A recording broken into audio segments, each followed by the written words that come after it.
Nestled in the foothills of the sprawling Surfers Paradise high-rise, Surfers Paradise International Raceway has been in danger of closure for many years. And now it's happened. Bought by Japanese interests, today is its last race meeting. Good afternoon. Welcome to the running of the Shell Oil's Australian Endurance Championship for Australia's fastest motorcycles. Not surprisingly, with the closure of Surfers Paradise International Raceway, this weekend has been a carnival atmosphere tinged with just a touch of sadness. For Kevin McGee and Rob Phillis, this weekend's been a trishaw ride down memory lane. The last meeting has brought enthusiasts of all kinds to this holiday mecca, including the owners of more than $500,000 worth of post-vintage thoroughbred bikes. Sponsored by Shell and SBS Television, the Gold Coast motorcycle Concord Elegance left owners of these Harley-Davidsons in hog heaven. Rivals on the track, McGee and Phillis formed a team to judge and award so many trophies it'd take a basket to carry them all home. The raceway may be closing, but the concourse is so successful it's now to become an annual event. While Phil Gregory's immaculately restored 1200cc Harley-Davidson won the best restoration from Rob Phillis, it may be no coincidence that Kevin McGee's bike of the show went to Barry French's 350 Norton, a bike once ridden by Kel Carruthers, the last Australian to win the World Motorcycle Championship. While Kevin and Rob were in town, everyone else was out of the track practicing. And young Queensland privateer Tony Armstrong today faces the race of his life. Armstrong leads the Shell Oil's Australian Endurance Championship by a thin 4 points from Team Honda's Malcolm Campbell. To win the race, to win the series today, Armstrong has to finish within 1 place of Campbell, and that's not going to be easy given the quality field. There's a big crowd at Surfers Paradise today, and it's fair to say many of them have turned out to see Australia's latest international find, Kevin McGee. Last weekend, McGee finished a glorious 3rd place in the Portuguese Grand Prix, surprising everyone, including himself, when he caught and passed Australia's World Championship hope, Wayne Gardner. Slowing down to my pace, going to try and stay on my tail and follow me home and then pass me on the last lap or something to get the extra points. But, well, fortunately for me, Wayne had more problems than that, and I was able to get away from him. It's ironic, isn't it, that just being there, you've in fact taken points from Wayne, which in the wrap-up in South America could cost him the World Championship. That's a fairly unlikely possibility. I think if nothing ridiculous happens in South America, I'd say we'll see the 500 title in Australia.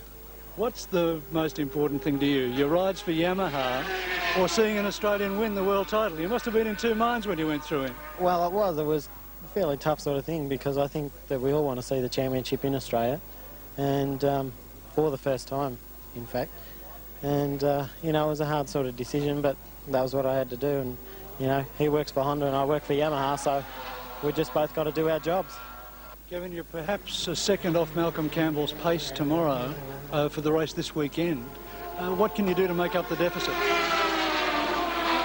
Unfortunately, nothing. I think the only show we've got is that the race is 2 hours, so anything I suppose can happen in 2 hours, and I'll just be out there going as fast as I can for 2 hours, and wherever I end up, that's the best I can do with the combination we've got. Is it a case of your local development program having suffered because of the international races? I think it probably is a little bit. We've spent quite a bit of time in Japan and other places, so I'd say that's definitely affected how our bikes are going this year, yeah. Malcolm, you have pole position, but is the bike up to 2 hours at that sprint speed? Oh, the bike's certainly up to the 2 hours. Tyres are going to be another kettle of fish. I think all the top teams will be changing at the halfway mark, and be slip and sliding round towards each session, I'd say. To win the series, you've got to finish ahead of Armstrong. Yeah, I've got to have actually a rider between Armstrong and myself. The further down I finish, the more riders I need between him and me, so I need a little bit of help from my friends to sew the series up. Tony, the pressure's right on you. Yes, it is, John. The pressure will be definitely on me tomorrow. But at least I haven't got to win the race to actually take out the series. As long as I finish 1 place behind Malcolm, I'll be very, very happy tomorrow. Yeah, but Malcolm's going to win the race. Yeah, I've only got to come second behind him, and I qualified 3rd fastest, and I'm very happy with that. Where do you see your main competition coming from? Probably Kevin McGee and Malcolm's teammate Rob Scully is riding better and better every time. He'll be trying to make sure he can position himself between Malcolm and myself, that's for sure. You've got a secret weapon up here this weekend in the form of one of Frank Gardner's BMW mechanics. Yes, Campbell Little's come up from Sydney this weekend to help me, which will be a fantastic help to me, I think. Rob Phillips, you're another one of the walking wounded here at Surfers Paradise. Yeah. What happened? Well, actually, you guys showed it on TV there the other week at Oran Park. I got cleaned up by a sea grader, and a couple of laps later, Kevin got cleaned up by the same guy, Kevin McGee. So now I've got a screw in my ankle, which I don't need, and sort of not real good. Well, not only is that the problem, but now Neville Doyle has taken away your motorcycle. Yeah, I gave it away, actually. Lenny, I suppose you know that Lenny Willing got hit this morning down the straight, and it sort of written his bike off. And we had a spare bike here that we weren't going to race. We just had it here to do a bit of testing, and so I told Lenny to ride mine, and I'll ride the other one because, like, he's a little bit fitter than what I am. Well, at least I hope he is at the moment. With Will Hagan, SBS Sports motorcycle expert, gathering facts on the World Championship Grand Prix in Europe this week. I'm joined today in the central commentary position by Roger Northam and Dennis Neal. Gentlemen, welcome to the last race at Surfers Paradise International Raceway. The weather fine this afternoon, about 26 degrees out there, a strong crosswind across the main straight, which is going to make going just a little bit difficult for the riders today as they battle down the straight. They'll cover about 90 laps in the 2 hours of the Shell Oils Australian Endurance title. But it's a close race. Tony Armstrong leads the championship on 34 points from Malcolm Campbell on 30. Then comes the Kawasaki men, Len Willing on 20 and Rob Phillips on 16. Michael Dowson is next on 15 points, as you can see there. And then Chris Oldfield on 13 and Wayne Clark, injured in a race in practice on Friday, but racing today on 9 points. The production bike standings are in fact led by Wayne Clark. He's had 2 wins and it did not finish to be on 30 points, and that's why he's going out today with his shoulder very strapped. Paul Feeney is next on 30 points. As the bikes now go out on the warm-up lap to prepare themselves for the last race ever to be held at Surfers Paradise International Raceway. Practice yesterday saw sensational times. Malcolm Campbell charged around the circuit with a best practice lap of 1 minute 14.3 seconds. That was some 3 seconds faster than pole position for last year's Shell Oil's 3-hour race at Surfers Paradise.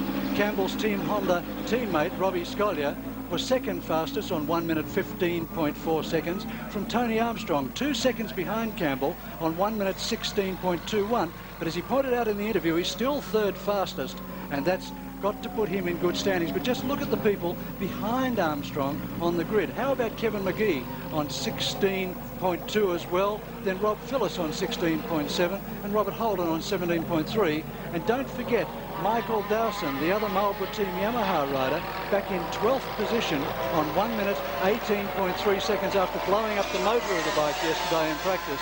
So that doesn't represent what Michael Dowson can pull out of the hat today. And Dennis Neal is a Superbike rider of some note in your time. How do you see the tactics working in this afternoon's event? Well, I think looking from the outsider's point of view, Malcolm Campbell easily has the most competitive bike rider combination at the moment in Australia. He's done a lot of work developing his bike over the year. Rob Scollier, his teammate, has come along really, really well. His machine isn't to the same specifications as Malcolm's, but he's certainly a great teammate to have.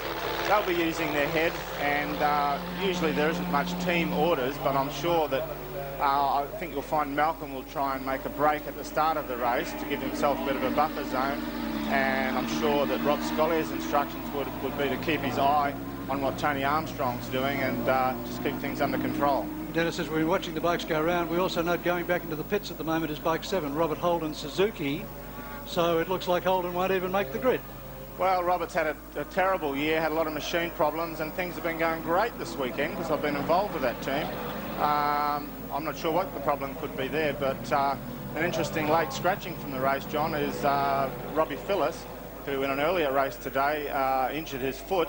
He didn't fall off the machine, but it's the injury that he received from Oran Park, and he's twisted it around, and the team have decided to withdraw him from the race. Well, a horrible weekend in total, Roger Northam, for Team Kawasaki. What's happened? Oh, it's been a total disaster, John, because they had the crash in Friday where Mel Campbell coming out very late there.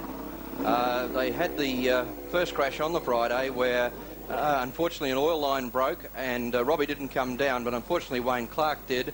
And then, of course, yesterday, Lenny Willing coming into the pits, almost stationary, when unfortunately hit by a speeding bike ridden by Peter Radford, and that unfortunately has put Len Willing out of the race. He attempted to practice this morning, but the leg is no good, and unfortunately he has gone home, and we're not going to see anybody from the green Team Kawasaki this weekend. A great shame, John. The chances are that Campbell was coming out of the pits, as we saw just then, Dennis, because he was taking a final top-up of fuel. Well, I think that maybe Robert Holden might have been doing the same, because they're both on the grid now. Engine's running, everything looks to be normal. The red flag's holding everyone in position. There are a few riders still at the back of the field, just jockeying position as this large field lines up for the final round of the 4-race series of the Shell Oils Australian Endurance Championship for motorcycles. Bike 73, Lance McInnes still jockeying into his position on the 3rd row of the grid. But we're about ready for a start. A lot of creeping from rows 2 and 3, and the starter insisted they go back into position. Paul Feeney especially creeping there. Paul Feeney very, very keen, riding a production bike, doing a tremendous job. Robbie Scollier in the lead, and following him right behind is the young Queensland hope, Tony Armstrong. And Armstrong's got to go for it this afternoon if he's any chance of taking the series. Range is up alongside Scollier into the first corner. Scollier's got the corner, however, but Armstrong desperate to get round. A disastrous start by Campbell, John, as he got away about in 10th position. The bike bogged down on the line, and he's well back in the field as they head out in that first lap. Both Scollier and Campbell starting with brand new tyres, just fitted before this race, so you'll think that would be in their mind a little bit for a lap or two, but Tony Armstrong desperate to get by here and start making a break. And he takes the lead on Kelly Springfield corner the first time round. Tony Armstrong matured very, very much this year as a rider, and he's really putting it together now. He bought Rob Phillis's old Superbike from last year and has really concentrated and is doing a very, very good job. Kevin McGee up into 3rd position. Behind him is the young Victorian Grant Hodson. No, it isn't. It's now Michael Dowson who's taken 4th place. As they cross the straight for the first time, Scollier comes out and retakes the lead. Honda definitely has a slight speed advantage there over the Suzuki. Both those bikes throughout the year have been pretty equal. Rob Scollier starting to become more familiar with the Honda now and able to use its full potential. Now it's McGee knocking on the door of Tony Armstrong. And Armstrong doesn't need that sort of pressure on him. An incredible opening lap there, John, with young Grant Hodson being right up amongst them. Paul Feeney making a charge from the back there. But, of course, the Honda rider of Scollier out in front. Armstrong exactly where he wants to be, but still no sight of Malcolm Campbell. Al has been a bit renowned recently for missing the starts a bit, but the results speak for themselves. Out of the last 19 starts, he's won 15 races, so maybe he considers the starts aren't all that important in a 2-hour race. Scollier gets just a little bit of an advantage. Is that Dowson coming through? It's McGee in 2nd place. Dowson's right behind. Between McGee and Dowson is Armstrong.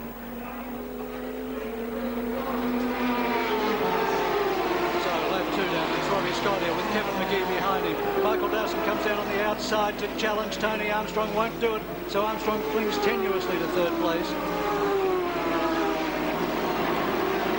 Also important, John, in a race 2 hours around Surfers Paradise, which is renowned for being very, very hard on tyre wear, some riders might take the opportunity to take it a little bit steadier, conserve their tyres a little bit more. There's 2 lanes of train for thought, but I myself usually would be going as fast as I could, and the teams are pretty professional at changing the wheels now, many of the leading teams, and it only takes about 10 seconds longer than a fuel to dump the fuel load. So I'm surprised Malcolm Campbell missed the start by that much. Campbell's now back in 9th position, in fact. But that's probably only about 5 seconds behind the leaders, so he's not exactly disadvantaged to a great degree. And certainly knowing the length of the race, John, we know that anything can happen in between now. He's finally got everything together now, and in that 9th position, riding very, very strongly to make up those extra places. But our leader's now back onto Shell Straight. Still Team Honda rider Rob Scollier leading away from Kevin McGee.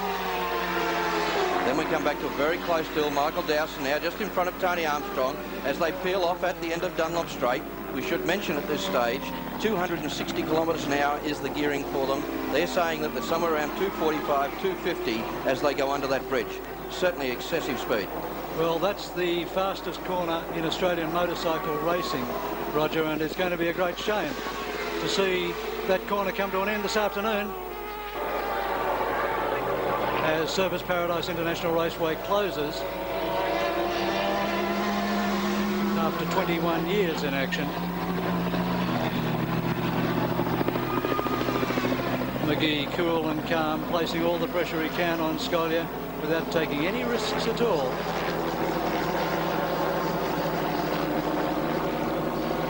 Campbell now, you can see, up into 4th position, so he's charged through the back markers. It always amazes me that this is almost like a sprint race the way these guys are riding at the moment. When you think they've got the best part of 2 hours ahead of them, it's quite incredible. And as you've so correctly pointed out, Kevin McGee just looks so smooth and so comfortable knowing that time ahead of him. Well, Roger, both these teams, the Marlboro dealer team and Team Honda, put in a lot of practice time. They have very professional people behind them, and that's what motor racing is all about. It's the team package. You have to have the riders, the machinery, and the organisational skills. And Dennis, it's about what you expect, isn't it, to see now this very professional race being led by the professional teams in the first 4 places. In fact, the effort that Tony Armstrong's been putting in this year is quite sensational, given the budget he's working on against these people. That's right, John, it is, and Tony's really adapted to the Robbie Phillis's bike very well. The Suzuki's still a reasonably competitive bike. The Yamaha's handling much better today than previously. Warren Willings fitted an Olin shock to them, and it seemed to have cured a lot of their handling problems. Now, wasn't that a nice cheeky little bit of gamesmanship from Kevin McGee there? No intention of going past, but just to let him know there. Touch his knee with your wheel just to let him know that there's close company in action. Very interesting to see Chris Oldfield back there on 0-1, John. The talk in the pits is that Chris and his team, the Gowanlock team, are going to make the distance without fuel or tyre change. Now, Dennis Neal, you and I had a little chat on that, and we find that quite an incredible situation if he's able to do it. Well, the Ducatis, only being a twin cylinder, don't have the speed or the weight of the larger Japanese machines, therefore much easier on tyre wear as well. And Chris is going to use the hardest compound tyre he can get, and just sit there. If he can sort of be in the top 10 when the Japanese machines or the leading riders stop, he's hoping that consistency will pay off for him. 3.7 seconds is the gap from this battling quartet of red and white bikes back to Tony Armstrong on the privateer Suzuki.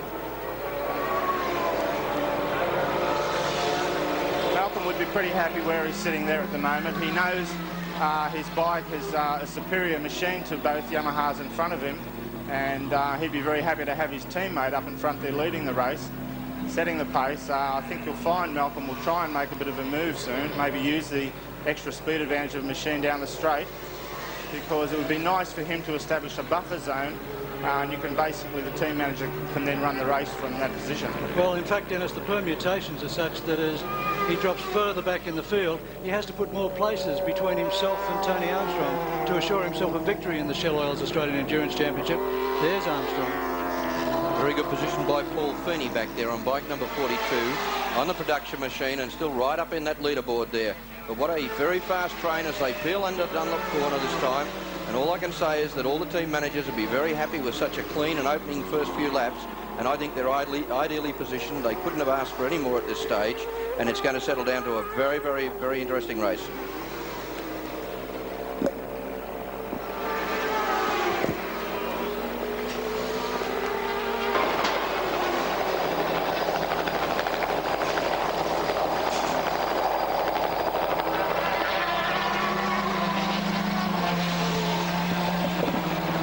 down the back straight. Kelly Springfield corner. It's still Scolia, the man who's been a bit disappointed with his run with Team Honda this year, but certainly when he gets his act together and when the bike stays in one piece, Scolia is a force to be reckoned with. You just saw the back end of the bike squirming there as he tried to hold out Kevin McGee, and that's the sort of movement that he doesn't need to get in the machine this early, because every time the bike moves out of line, it's getting tyre wear on the machine, and that can really knock him about in a race of this duration.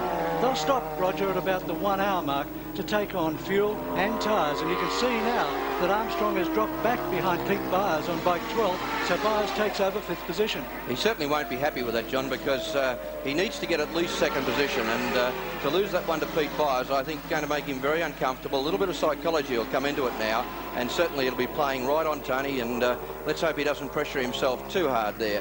It's interesting to watch Robbie Scolia out front, though, with that little slide before. Rob's terribly casual the way he brings those things into line. He just looks so smooth about it, and let's hope that that's not a case of the tyre going off this quickly in the stage of the race. Well, Robbie's a big man. He's capable of muscling the bike into position, whereas some of the smaller riders really have to finesse it around. That's right. They really have to pull them onto line. But certainly it's settling down to a very, very interesting race, and there's Tony Armstrong now. Looking over his shoulder. He'd be very disappointed in his position at this stage. And now Robert Holden yeah, on the Suzuki, pulling up alongside him as well, and just letting him know that he's very close.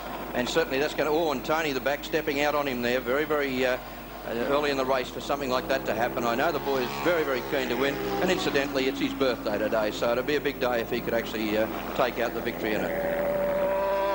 Campbell now comes up onto the back of... Whoa, and Kevin McGee coming into the pits. So McGee's out of the motorcycle race. That's on lap 8. Kevin McGee heading for the pits. So by the looks of it, Team Yamaha will now be relying on the local rider, Michael Dowson, to uphold their honour. Well, that's one of the things about long-distance racing, John, and we've seen it all so many times. All the front teams there perfectly positioned, and all of a sudden the hand goes up, and someone with the likes of Kevin McGee is into the pits and dramatically changing the race very early in the distance, and again relieving a little bit of that pressure on Tony Armstrong that we were talking about a moment ago.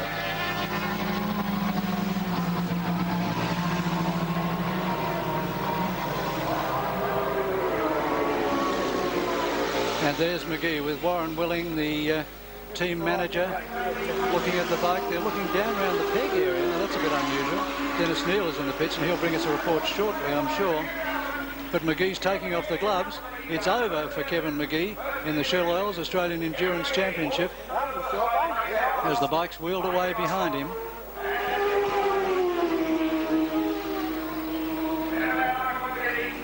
Yes, Kevin, just come in early in the race, only a few laps. What's the problem? We've got some sort of problem with second gear. Not exactly sure what it is. It's making some chattering noises in second gear. Jumping in and out of the gear, or is it hooking up in second? Or I can't hear. Is it hooking up into second gear, or is it... No, it's selecting the gears, no problem. It's just some sort of clicking type of noise while it's in second, some sort of chattering in the gearbox. And, that's very unfortunate, isn't it? Too dangerous to continue with, so...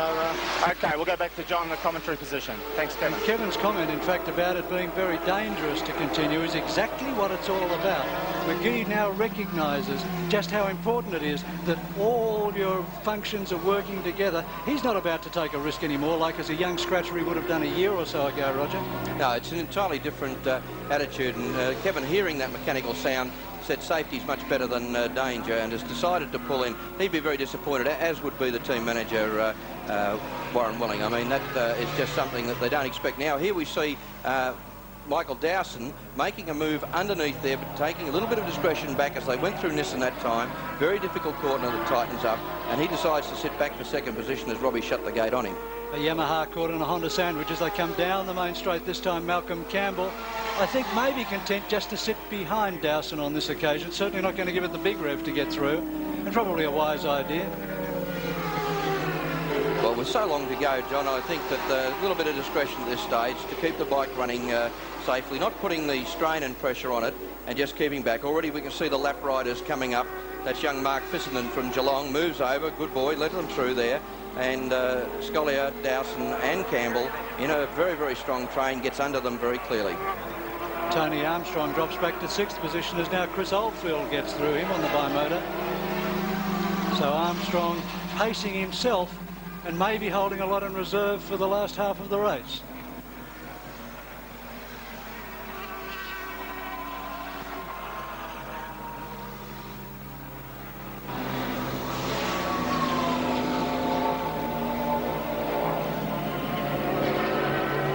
Through the series, John, we've seen some runaway victories, but that's certainly not the case here with these three right on each other, and I'd suggest almost having a little play now, because none of them want to put themselves under too much excessive pressure on the bike as well, and with three of them this close, I think we're in for a very interesting couple of hours.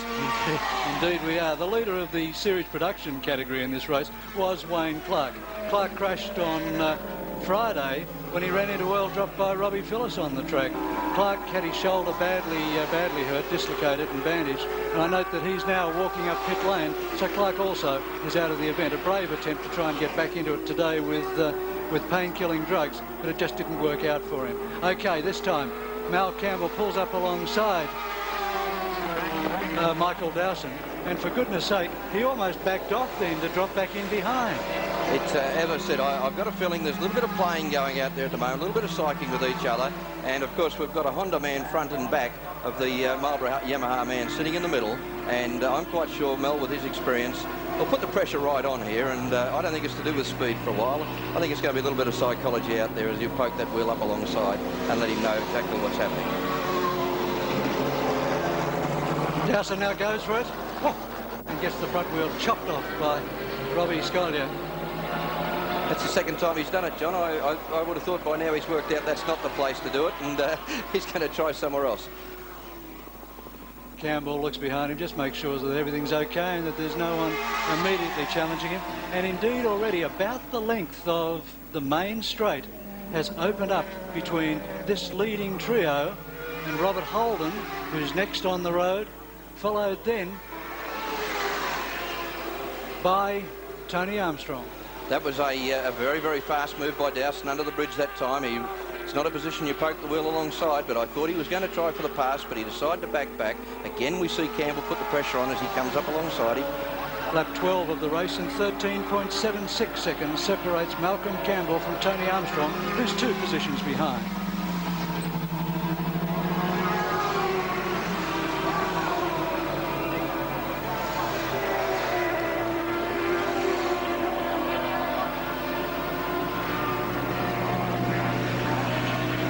Coming up now to lap the back markers.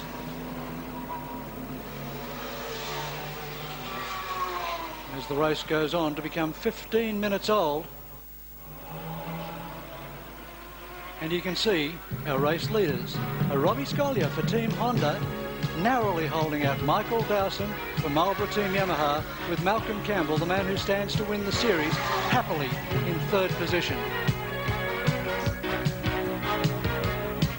Paul Feeney leads the production class from the young Victorian Grant Hodgson, with Knight in 3rd position. And Feeney, incidentally, is in 6th position outright in the motorcycle race. I wouldn't be surprised to see Feeney get up into the major placings in this event.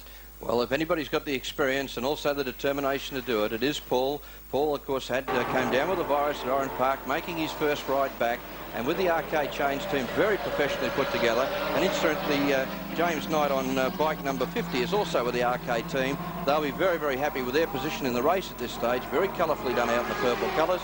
And as you said, Paul Feeney right up amongst them on a production machine. Now lap traffic starts to get in the way, and will that make a significant difference for anyone? Yes, it does, because Michael Dowson just gets held a little bit back as they go under 4X Hill, and Robbie Scollier opens that little bit of a breather that'll make the job just so much easier for him.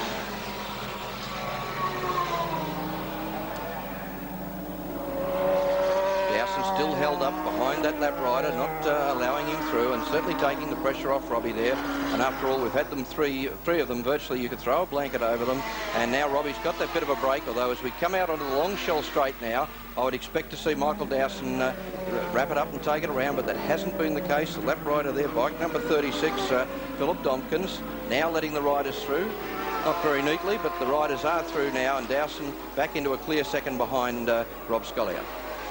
Tony Armstrong has pulled about a second back on Malcolm Campbell, while Campbell was held up also behind those lap riders. So 12.3 seconds now separates Campbell on bike 3 back to bike 82, Tony Armstrong. Well, Armstrong could be playing this a little cagey, John, because in the previous events, much to everybody's surprise, it's Armstrong's team that's had the quickest pit stop. He's always been very, very quick. And there's Tony Armstrong now. He could be taking it just very simply. And my oh my, did you see who's exactly behind him? It's Paul Feeney on bike 42, so the production bike sitting right on the tail of the ex-Rob Phillips Suzuki Superbike, one of the most spectacularly fast and successful superbikes in Australian motorcycle racing. There are the two of them.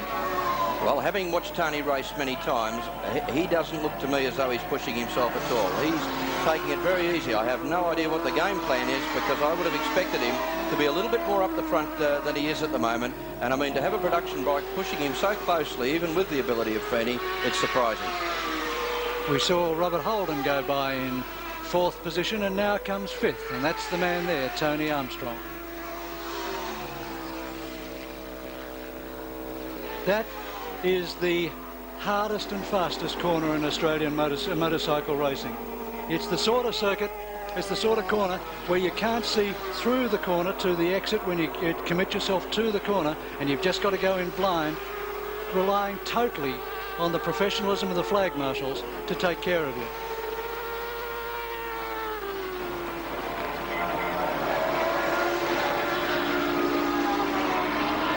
Armstrong maybe just clearing a bit of the way through traffic for Paul Feeney behind him on 42 on the big Yamaha production bike.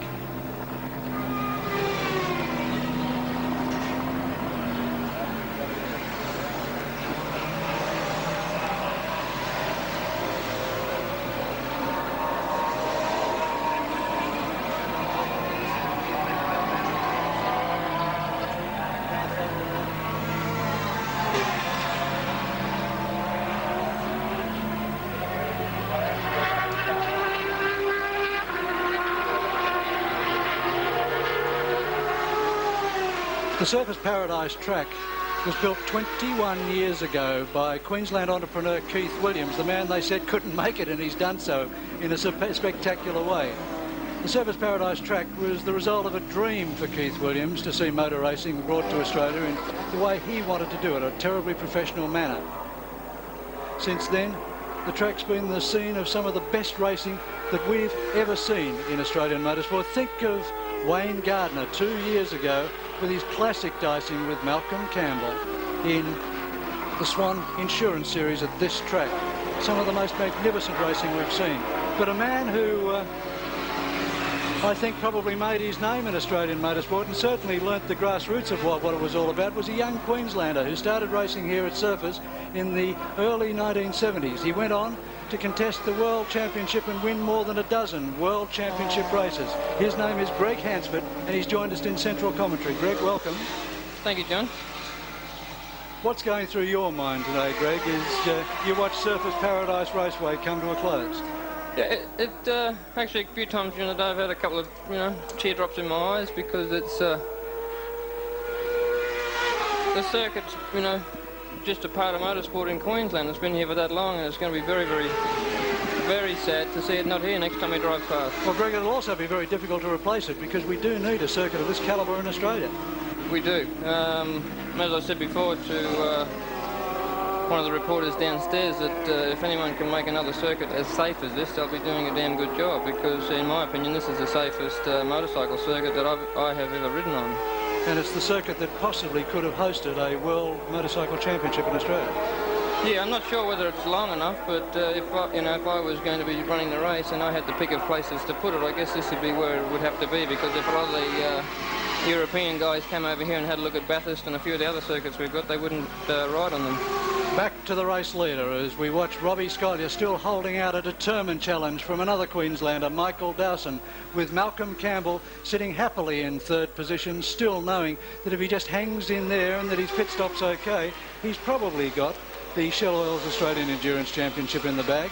But that's not what Tony Armstrong's thinking behind. Greg, Tony Armstrong, a really big find this year in Australian motorcycle sport. Yes, John, he's just virtually come from nowhere at the beginning of the season, and a few those races he had down in Tasmania early on just showed everyone that he was going to be a force to be reckoned with. Well, with with Kevin McGee heading overseas almost certainly next year, maybe a team like Marlboro Team Yamaha just might be knocking on Armstrong's door. You're always going to have to replace the guys that go overseas, and no, Australia's never going to get any better unless we do have the guys go overseas like that and then come back and boost the other guys up that are still here. 18 laps into the Shell Oils Australian Endurance Championship, final round, and Robbie Scolia leading the race, but you wouldn't say comfortably, Greg. Look at the way the back end of that bike's moving around. Yeah, it's moving far too much for an endurance race. If it was a 10-lap sprint, everything would be all right, but he's not wasting any time trying to get through these guys either, is he? Well, no. Robbie's not had the best of seasons, of course, and I think maybe he's got the bit between his teeth today. Certainly looks like it from the way the bike's moving around there, because it's either something wrong with the bike or he's just trying a little bit too hard. But just look at the traffic as they come down the chute, and it's still Scotty with Dowson alongside him, and Campbell left with really nowhere to go. That was quite a group they had to get through then, John, and certainly was very tight. They all got through very cleanly and very quickly, and it really was a little bit of a stress moment for them all there, but thankfully everybody through and now back into the open track again. Greg, if I could just say to you, talking of tears in the eye, you made that at lunchtime with everybody. You got that the famous 0-2 and had a few laps there. Yeah, we brought both the 250 and 350 down, and I went around on the 250 first, and it felt really, really good. And just, I guess one reason why I didn't wear my leathers because I didn't want to go too fast. So both the tyres, if I had hit a bump, they probably would have cracked, but they're that old. But it felt really good. Dowson's gone for it. Dowson's gone round the outside of Robbie Scolia when Scolia got himself held up by a slower competitor. And let's see what happens as they come out. No, Scolia's taken it back on the outside of the corner. So lap traffic gave Dowson just a momentary shot at the ring, but it all fell to nothing as Scolia claimed it back because he just happened to have the right line. Let's see what happened in traffic. See Dowson just went for it round the outside. Scolia got himself held up by the slower bike on the inside of the corner, apexing, and Dowson just for that moment reckoned he'd taken it, but the slower bike moved right out, forced Dowson to back off, and by the time he got it sorted out, here's Scolia flipping right over in front of him again. The slower bike, incidentally, was Pete Muir on the Fagerstrom Bike Works Yamaha.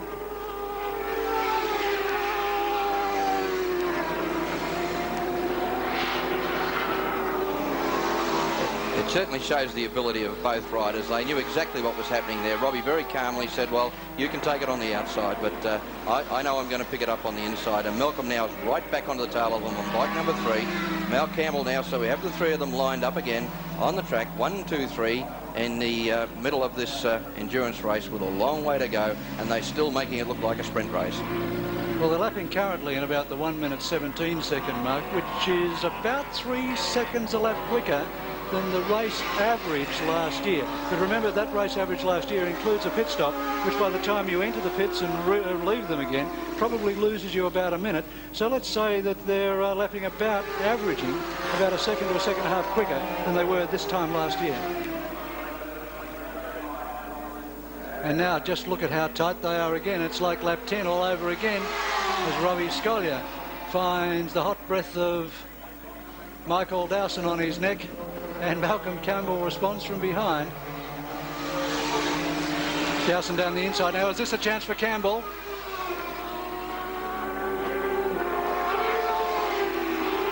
They're going to start feeling this heat soon, John. The sun up here is absolutely blazing today, a beautiful Queensland day, and with that sort of pressure and pace out there with a set of leathers on, the attrition to the body has got to be enormous. Just shows how fit these guys are, and certainly that sort of close racing with so far to go, it's a very, very exciting race on our hands. Well, I've got to say that the heat's really on in the commentary position at the moment. It's the one thing I won't be sorry to lose at Surfers Paradise, Roger. In fact, it's this exact commentary position where Will Hagen lost most of his weight. Well, I can do with a bit of that too, John, but you're quite right. It is pretty warm here as that sun streams through. As we watch still the leaders there, 1, 2, 3 on the track, and that's how close together they are in this 2-hour endurance race for Shell Oils. Michael Dowson said to me before that it was very, very hot out there in the earlier race, and he's got his summer leathers on, so he called them. What do they mean? I guess they have less perforation in them to not allow as much wind through to cool off inside. Dowson's been doing a very good job this year, Greg, given that the team has not been able to put much... whoa, did you see Scolia's back wheel move there? But Dowson's been doing a good job, given that the team's not been able to give much attention to their local bikes this year with the international program they've also had on. Plus his injuries too, that was a big setback for him, but he's come out of that really well and straight back into it again, which is a sign of a true professional. And you shouldn't discount Michael Dowson. He may not be riding in the World Championship Series, which has, I think, upset him mightily, because he's a man who knows that he's got the ability to be there if only someone would give him a chance. Yeah, great to see Michael over there. It would really be good. I think one of the things with Australian riders is that there really are so many, given the opportunity and, of course, the finance to be able to do it, could do so well on that world circuit, but the cost of doing it is terribly prohibitive, and there's a lot of pressure, be it home or at business, to get away with the time to do it. Yeah. Greg Hansford well knows. Yes, not wrong. I think what Wayne Gardner and Kevin did last weekend is put Australia back on the map even more, and you know, that could help Michael get a ride over there. Well, Greg, you were always so upset that Kawasaki didn't have a 500cc bike for you to ride in the World Championship at the time you were over there on the 250s and 350s.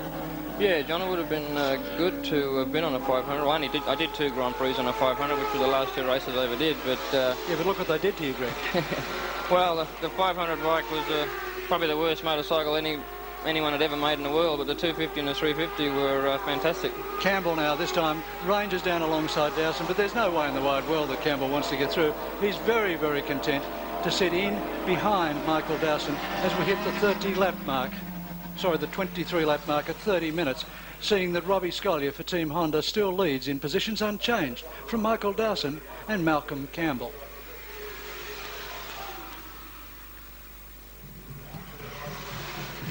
The series production bikes remain different, however. They are different. Paul Feeney leads, but now James Knight has moved up in front of Grant Hodson, so obviously a dice going on in the production bike race, which will bring you shortly on SBS television as we go back through the field. Well, John, the excitement will be there for the RK people, because first and second now in the production lead. They hold first and second in the production event, and RK Chains will be very, very delighted with that, that's for sure.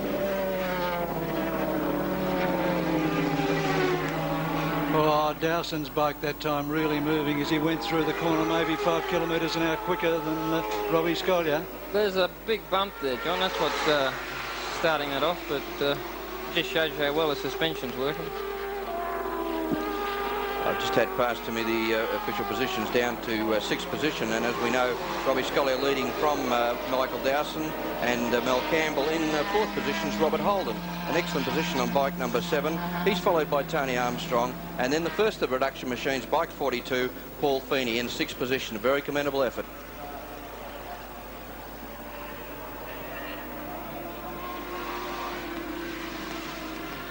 The leaders sweep through. Just look at the gap now back to Robert Holden, who should be about 12 seconds behind on the road at the moment, maybe just a little bit less. There's Holden on bike 7, so that's the gap from 3rd place back to 4th, Robert Holden, and back behind him again, of course, is Tony Armstrong.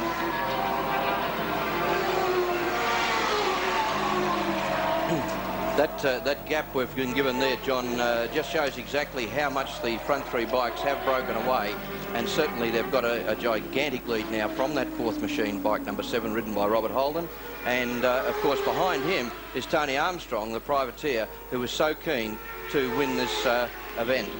Now, Armstrong has to come 1st or 2nd if he's to take the event out, and when we look at the gap back to 4th, we're just waiting now to see how far back Tony Armstrong is. And that'll give us an idea as to the distance between bike 1 down to bike 5, which of course is the man, the privateer, Tony Armstrong from Queensland. Robert Holden on the screen there now. He's in 4th position on the Action Suzuki.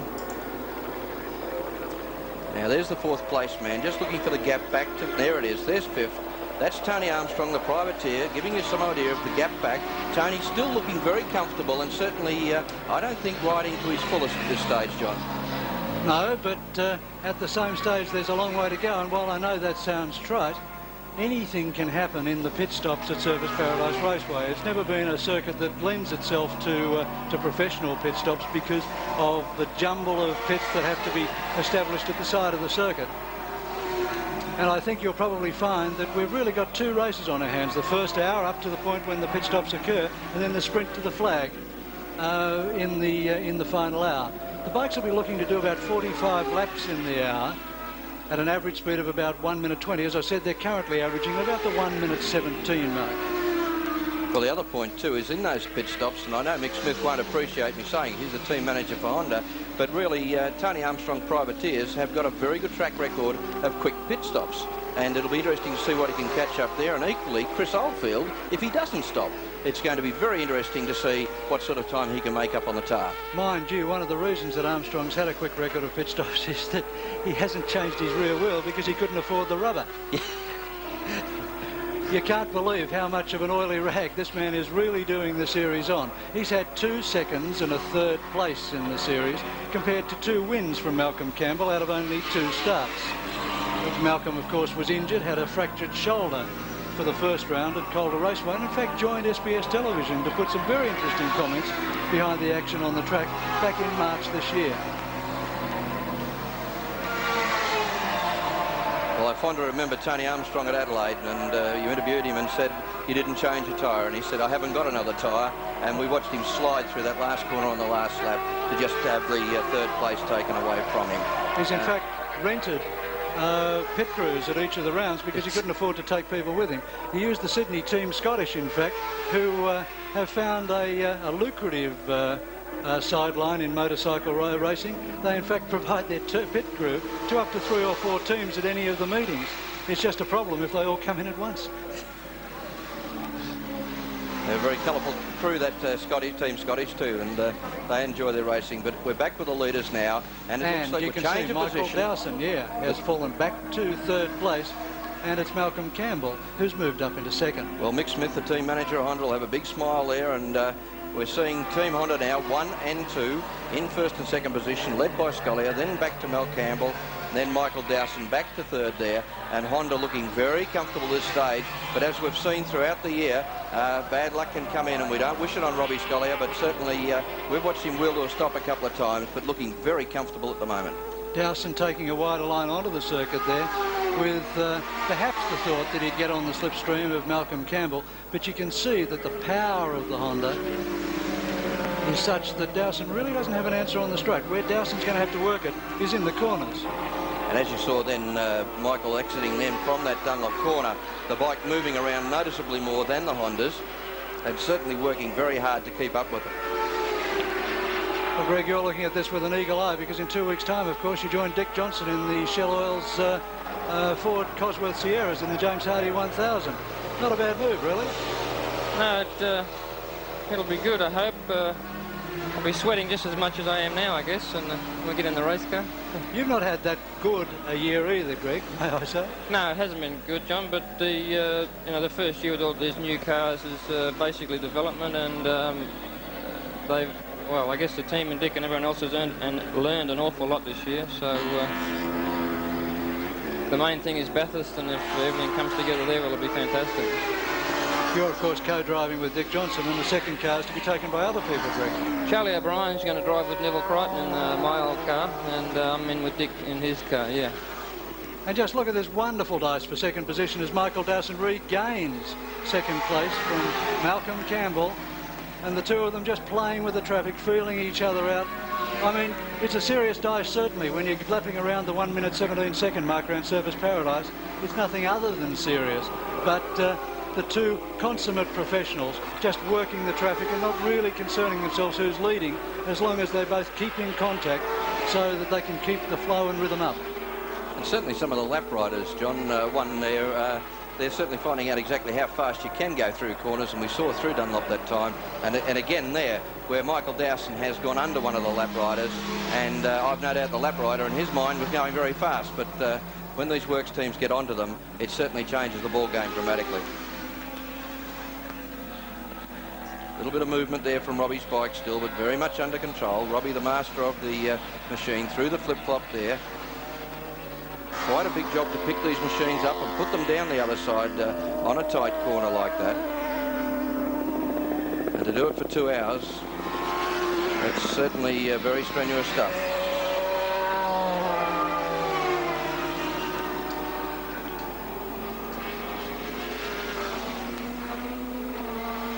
Scollier just passing one of the lap riders there, putting in between Michael Dowson and Mel Campbell as they peel off under Dunlop. In fact, probably about the slowest bike in the field, I'd suggest. Darryl Mallon and Philip Domkins. That's the second time they've been lapped in some 30 laps.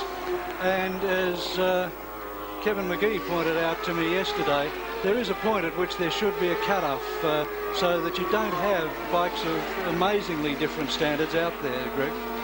Well, I thought there was supposed to be a cut-off, John. It was supposed to be 10%, within 110% of the fastest qualifiers time. We had the funny situation, well, the unusual situation in Adelaide earlier this year where, in fact, officials black flagged one competitor because of the number of times he had been lapped. Malcolm Campbell said with his tongue firmly implanted in his cheek later, well, but I needed him out there because he was my 5-lap counter. Every 5 laps I'd get him, you know? Now, the officials have that right to do that anywhere at any time. So, it's Robbie Scollier, the big, bluff Tasmanian rider, in the lead, where he's been from lap 1. Behind him is Michael Dowson, the Queenslander, and behind him, the man who covets the Shell Oils Australian Endurance Championship, Malcolm Campbell.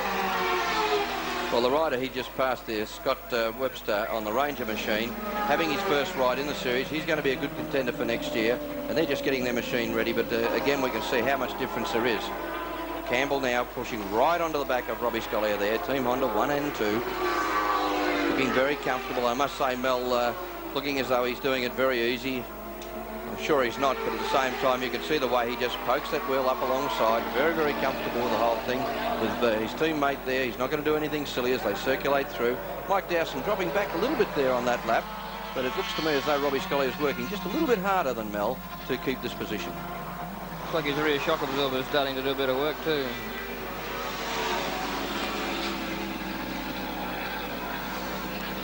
Greg, there's just an outside possibility that someone might go for a front tyre change in this event. I wouldn't think it highly likely because I know they haven't practiced it all that much, but the Surfers Paradise track is very abrasive.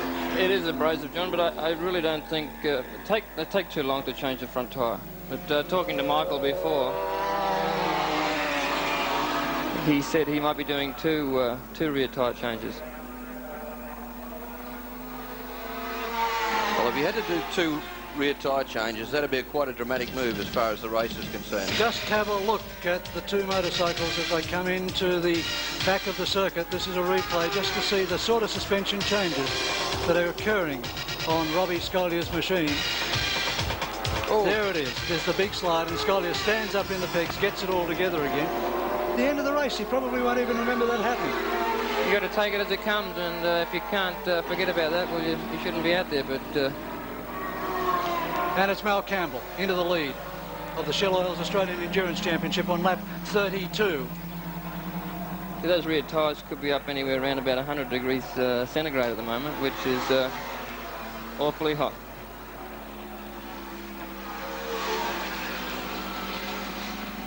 The development of radial tyres, Greg, certainly has changed the whole profile of that rear tyre situation. And you can see the low profile there on that machine of Mel Campbell's. But still, they're getting the rubber to the ground, and you can see the lean they get on those machines. It still amazes me that they can get around the pace they do and get those angles over. Yeah, sure. I think the biggest single part of having the motorcycles going faster over the last 5 years has definitely been probably, well, 70% tyre development and the rest in suspension and horsepower. Greg, we were looking, in fact, at some of the lap times, lap records that have been set at Surfers Paradise International Raceway over the years. Ron Toombs won the first motorcycle race meeting back here in 1966, established the first lap record at 1 minute 30 seconds. The record now stands to 1 minute 12 to this man, Malcolm Campbell. So if you work it out, it's been about a second a year that the riders have pulled off the lap record. Yeah. I was thinking back before the lap record, the last time that I rode here on the KR 750 was 16.1, and I think Jeffrey's just done close to that on his 250. Was that right or wrong? Certainly is. He was certainly in the 16s today. I would suggest that you probably worked harder for your 16 than he worked for his. Actually, it was the day that he chased me around for second place.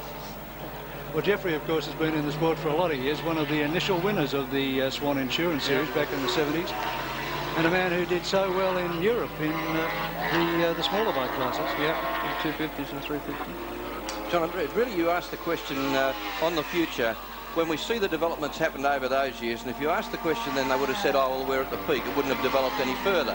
And you just wonder what's going to happen 10 years down. The yellow flag out. Looks like we have a fall under the bridge there. Just trying to pick it up. There is a stationary yellow flag there. And a waved yellow further down, so if it has happened, it's happened in the slow corner down on IPEC corner. Yes, I just picked it up as we went past that IPEC there, and there is a bike down. I couldn't pick up which one it was, but in the hand of the attendants there. But one really wonders 10 years down the line whether that second a year can continue up, John, because, I mean, really, there has to be a break point somewhere. And the speed these bikes are going now, it's hard to believe they could actually get faster than this.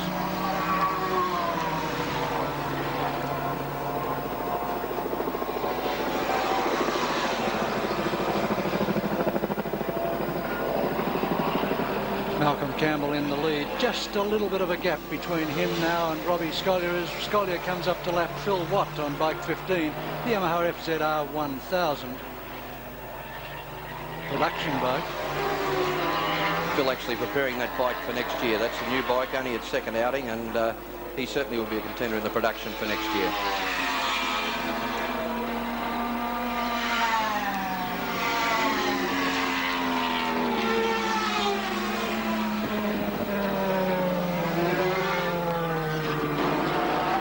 The bump as they come under the Dunlop Bridge seems to actually be getting worse as the oil in the suspension just starts to go off a little bit. That movement is absolutely incredible, and you can even see the vibration of the rear fairing there, and just give you some idea of what the stress that rider is going under, and he's going to do that for 2 hours. In a way, there isn't a motorcycle racer in Australia who wouldn't prefer to race at circuits that have got a mean average temperature of about 16 degrees rather than the 26 to 28 that they're getting here at Surfers Paradise today. And 45 minutes into the Shell Endurance Championship final round at Surfers Paradise International Raceway. There you have it. Mal Campbell leads the race and leads the series on Team Honda. Behind him comes his teammate Robbie Scollier from Tasmania on the second of the Team Honda Superbikes. And in third position for Marlboro Team Yamaha is Michael Dowson.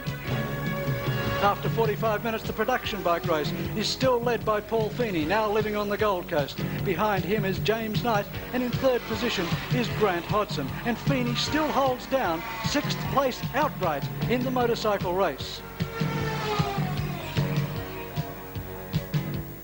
One interesting development that's come up, John, is bike number 14, Peter Goddard. Peter Goddard on the entertaining sports promotion machine, the Honda VFR 750, has now moved up onto the leaderboard. Peter coming off dirt and now entertaining a road race career. This is his first year at it, and certainly a great credit to be up on that leaderboard in this 2-hour Shell's Endurance race. In fact, the son of one of the best off-road racers ever to come to Australia, Ted Goddard, and a young bloke for whom a big future lies. Just talking about the production bike class for a moment, Feeney, in fact, holds 6th position outright in the race. Bike 950 is the man in 2nd position, James Knight, and he's only 1 position ahead of bike 8, Grant Hodson. So we've got the top 3 production bikes in the top 11, in the top 10 places. And remember that Malcolm Campbell has lapped down to 11th position. And Greg Hansford's face grimaces as he watched Malcolm Campbell force the bike under 4X Hill. He nearly threw it away then, John. It was back wheel let go, and he was up out of the seat again, but he got back into it safely. That's Feeney, the production race leader in the purple leathers. Feeney, ex-Goulburn, now living on the Gold Coast, stitching together a team this year going for broke in the production bike racing in Australia and just wishing that he had the budget to be able to afford a superbike, because that's where his real loyalties lie. Mind you, it's great to see him back on the machine, John, and a very professionally put together team. And of course, James Knight, the other rider with him in the team, is up on that leaderboard just behind him in actually second position in that production event. So Arcade Chain's very, very happy. Peter Guest on the screen there from Mildura, followed by Peter Goddard, who's now moved up into sixth position outright on the event. A great ride by Peter Goddard.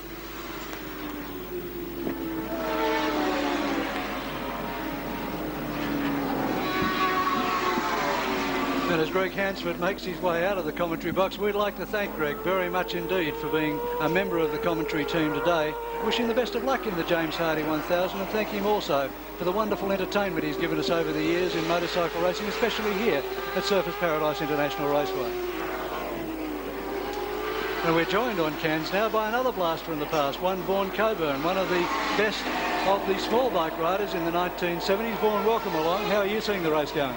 Well, the way I see it, John, is it's the Honda guys are riding very sensibly, and at this point in time, I really can't see them being knocked off their perch.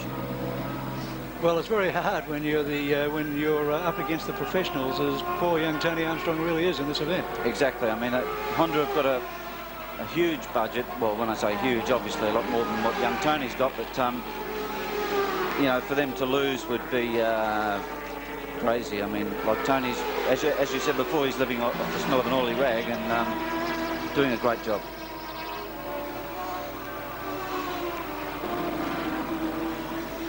The main straight of Surfers Paradise International Raceway, scene of some of the best drag racing that we've ever seen in Australia. You've got to understand the sort of professionalism that Keith Williams, the man who developed this track, brought to Australian motorcycle or motor racing in the 1960s. He started the Surfers Paradise Speed Weeks, where you had a carnival of speed for the whole week. The best of the world came out here to drag race down this quarter-mile main straight and lay rubber, I might add incidentally, all over Dunlop Corner, which upset the motorcycle races. Williams also brought out the best of the long-distance car races to contest the Surfers Paradise 12-hour race. Half a Le Mans 24-hour race was the way they built it. And you had people like Jackie Stewart competing here in the days when Jackie Stewart was the world champion, racing locally owned 250LM Ferraris. And now we see the same sort of professionalism seeing Surfers Paradise out today as we watch Malcolm Campbell, a world-class rider, stroking himself along to victory, perhaps, in the Shell Oils Australian Endurance Championship. Well, I guess, John, you know, being professional like as Honda are, and so the Marlboro Yamaha team is fantastic, and it's taken a long time in this country for to have teams like we've got now. However, it's just a shame that the public don't benefit from seeing such a fantastic sport, which obviously I'm biased towards, but it's great to see SBS behind it and Shell Oils and those sort of people, but it's a fantastic sport, and it's just a sad day for motorcycle racing or motorsport in general today, I think. Indeed it is, because it's going to take quite a deal of effort or money to replace this circuit. You know that this circuit was built with a grand sum total of $350,000 back in 1966. The land, I understand, changed hands to Japanese interests for some $8 million, and the first thing they're going to do is plough under the tarmac. Well, I wouldn't mind a little piece of tarmac to put in the lounge room, I think. Michael Dowson in third position, and here is the first pit stop. Robbie Scollier in second position in the motorcycle race comes into the pits early. Scollier's in at 3:04. That's some 6 minutes earlier than the 1 hour mark, and that puts a real question mark on whether Scollier's going to be able to do the full distance. There's a problem with the bike. Mick Smith, the team manager, is underneath the machine, working around the gearbox area of the machine. Scollier's pulling off his gloves. This isn't a pit stop. No. This is retirement. What a great shame for Robbie Scollier. Just 6 minutes short of the 1 hour mark, and Robbie Scollier looks like he's out of the Shell Oils Australian Endurance Championship. So it's one Yamaha down and one Honda down, and by the way the two team managers were down around that side of the bike, Vaughan, it looks like it could be gearbox problems for both of them. Yeah, possibly gearbox. I mean, it's hard to say at this stage, John, but it's obviously a terminal illness, and I think Rob's run his race.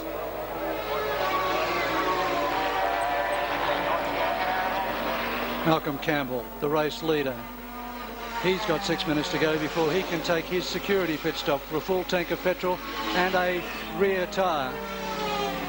One thing you did mention before, John, was the having the drag racing here, which Keith Williams, or who he introduced many years ago. The problem was, with the motorbikes, as you peel off under the Dunlop Bridge there with the rubber, it was terrible. I mean, you'd peel off onto you know, rubber, and it was awful, and it was very easy to fall off. And in the pits at the moment is our pit commentator, Dennis Neal, and he's got with him Robbie Scollier. Thanks, John. Robert, in a bit early before the hour, and they've wheeled the bike away. What seems to be the problem? The bike was running perfectly, and I just went to go back through the gears at the end of the straight. Just developed a bad misfire. Gee, it's what do you think that might be? I wouldn't have any idea. But the boys were saying on TV watching you were sliding around a lot. Have you got a rear tyre problem? The tyres are really starting to go off. I noticed when Malcolm passed me, I sort of latched onto the back of him, and he's having exactly the same trouble. But yeah. You just got to try and keep it smooth. Okay, John, thanks very much, Robert. And keeping it smooth is exactly what Malcolm Campbell's all about, because he knows he can't afford to put too much pressure on the rear tyre of the bike.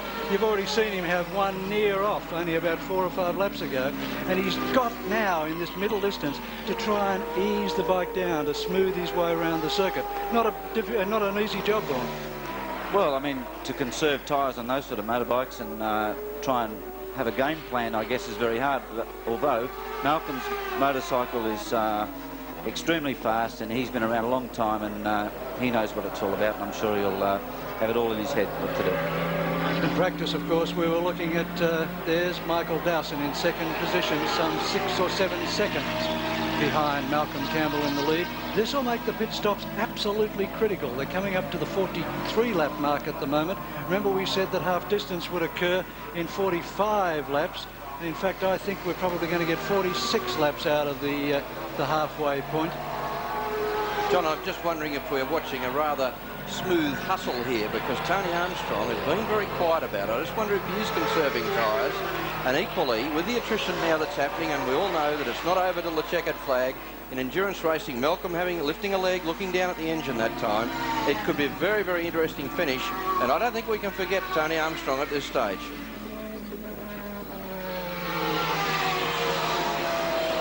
And we're looking back now to second place Michael Dowson. You can see it yourself as he goes under the bridge, and then back to bike 7, Robert Holden, and 82 in 4th position.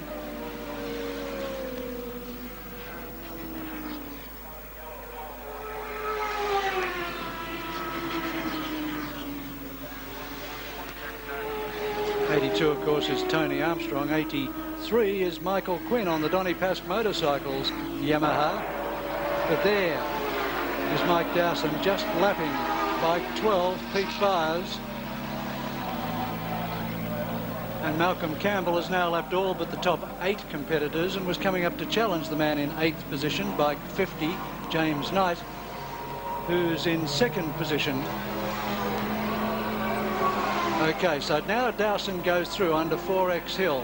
We're looking for bike 7. Next is Robert Holden. And he'll be in 3rd position in the Shell Oils Australian Endurance Championship. 14 seconds have gone by. 16 seconds have gone by. 17 seconds. So it's 17 seconds from 2nd to 3rd position, Robert Holden. If I can just butt in for a second, John. Robert Holden's a guy that's really come up the hard way. I remember seeing him in New Zealand 4 years ago when I sponsored Jeffrey McNaughton, and he used to fall off and take incredible risk, but now he's just a much smoother, nicer rider.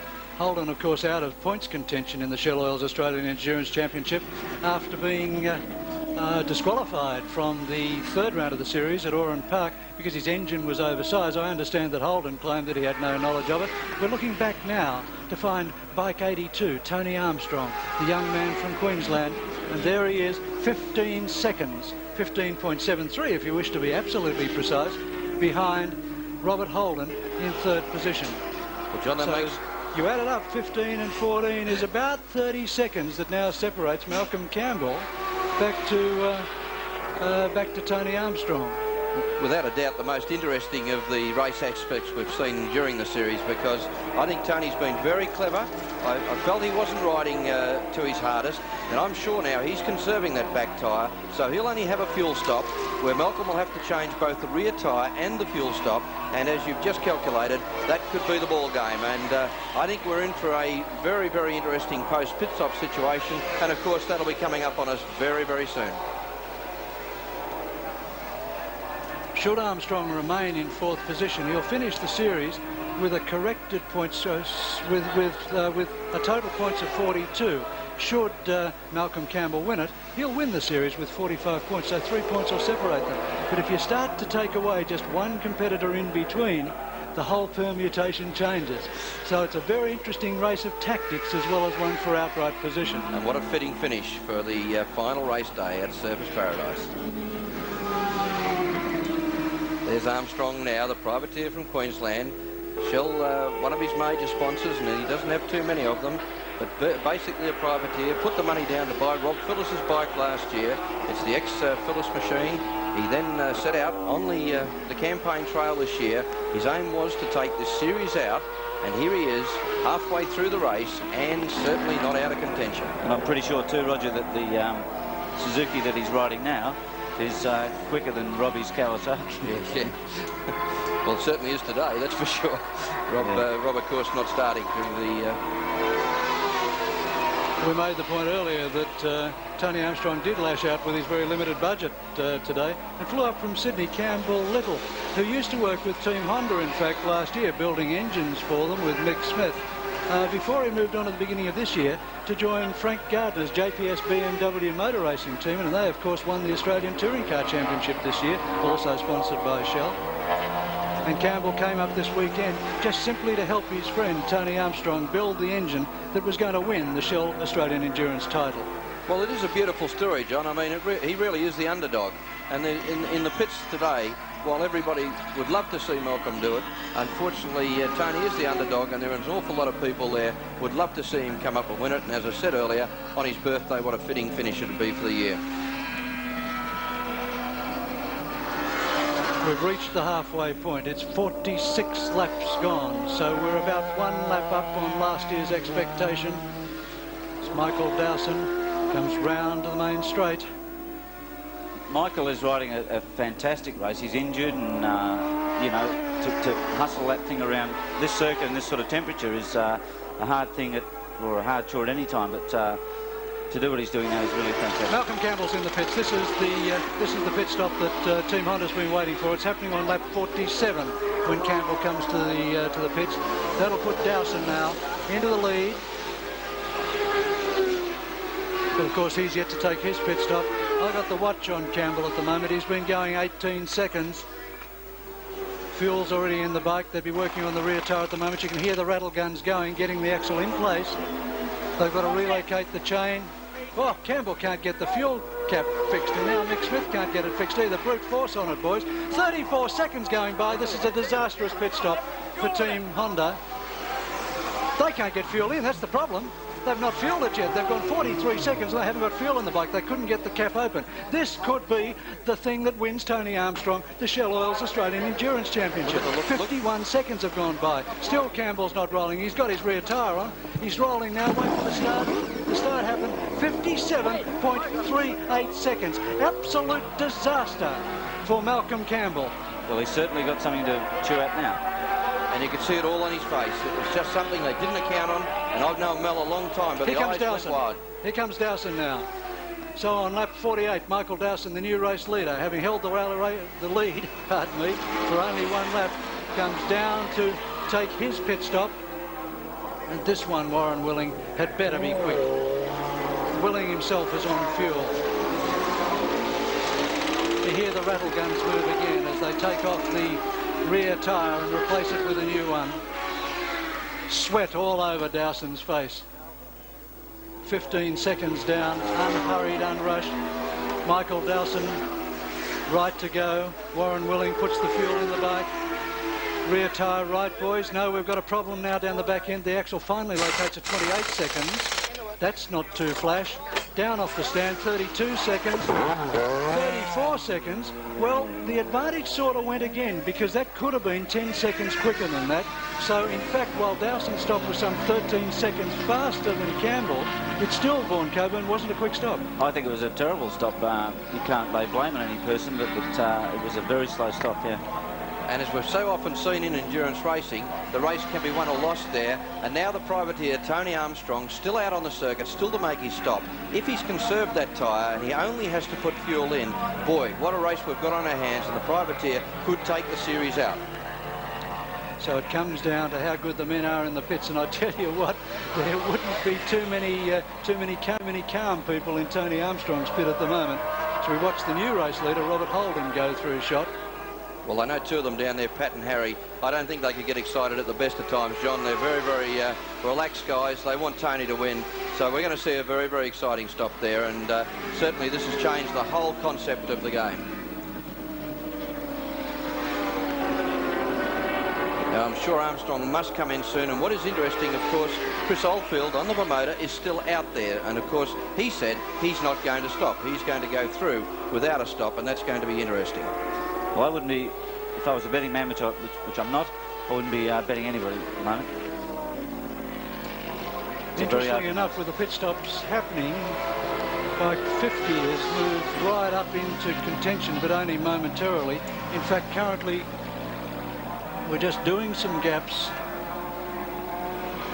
to show us what's going on, and I can now tell you that Robert Holden is in the lead by 17.32 seconds from Tony Armstrong. Some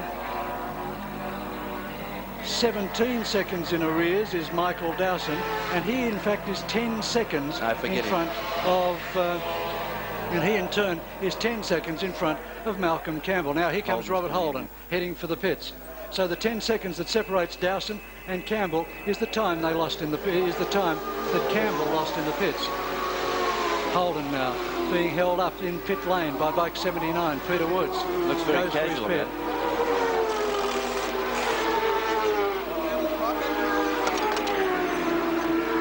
17 seconds only separated Robert Holden from Tony Armstrong, and with some 15 seconds gone, Armstrong will charge through into the lead.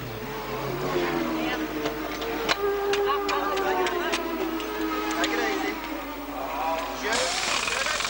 Up with the stand.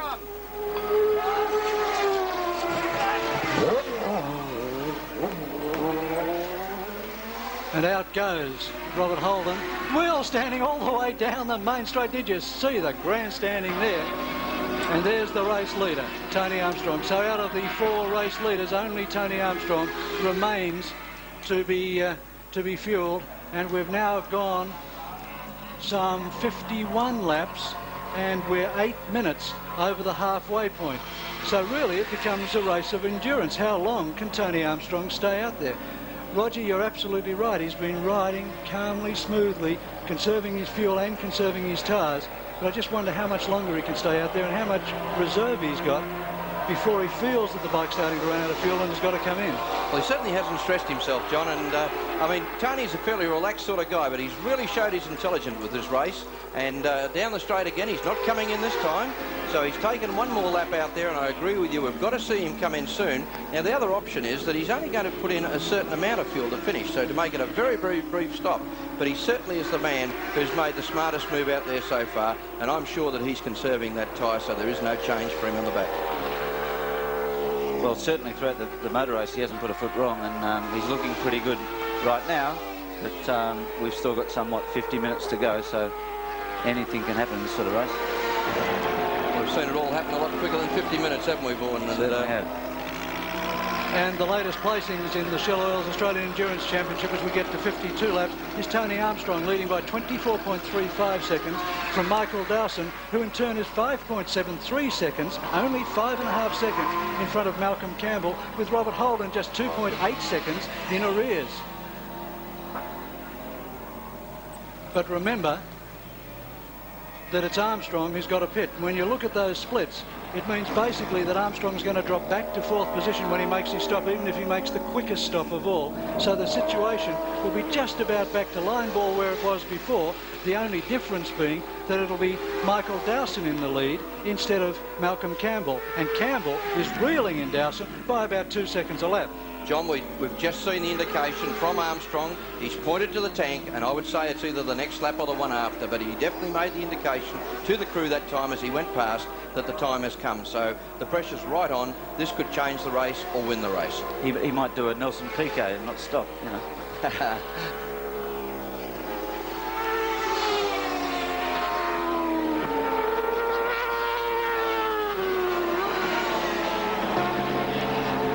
It's at times like this, Vaughan, that you sort of hold your breath and hope to goodness that he's got enough fuel just to get him back to the pits, because you know that he's taking a risk. You know he's staying out just a bit too long. Even so, John, I'm sure he knows he's got enough gas to get back to the pits and maybe do another 2 or 3 laps. I'm not sure, but he's rode very sensibly the whole way through so far. But it doesn't stop you holding the breath, sure. does it? Because you know that any moment now, even though you know you've got it timed perfectly, that something's going to go wrong. It's Murphy's Law. It's always the way. And still I see that checkered flag, John. I'm afraid that nobody's won this race. It's wide open. Okay, coming onto the main straight. Will he do it this time round? Yes, he does. Okay, here comes the race leader, young Tony Armstrong, the 26-year-old today from Brisbane, a motorcycle dealer, doing it on the smell of the oily rag and now relinquishing the lead in the final round of the Shell Oils Australian Endurance Championship to take his pit stop. The watches start.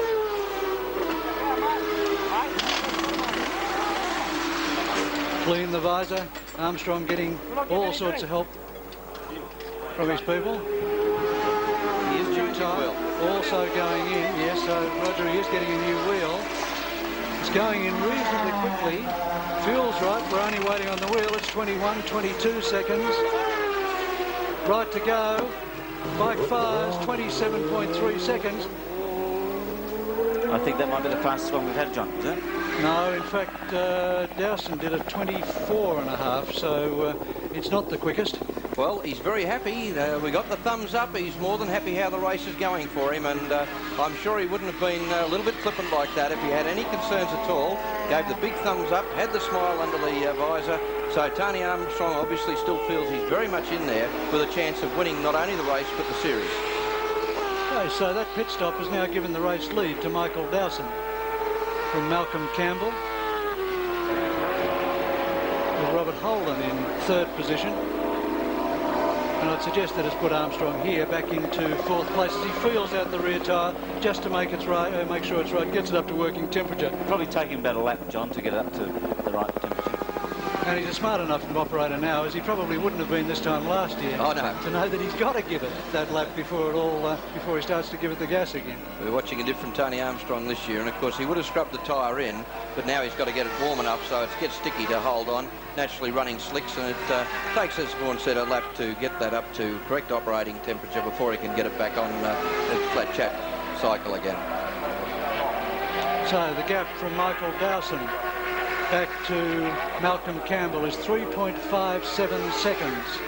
From Campbell back to Robert Holden is 5.6 seconds, and then from Holden back to Tony Armstrong is 9.4 seconds. Well, if that's the case, John, then Wally has really pulled the pin and put up a fair gap on Michael, because his pit stop was atrocious. And the man who's been giving it his all is Malcolm Campbell, because Campbell, in fact, has been hauling in Michael Dowson by 2 seconds a lap.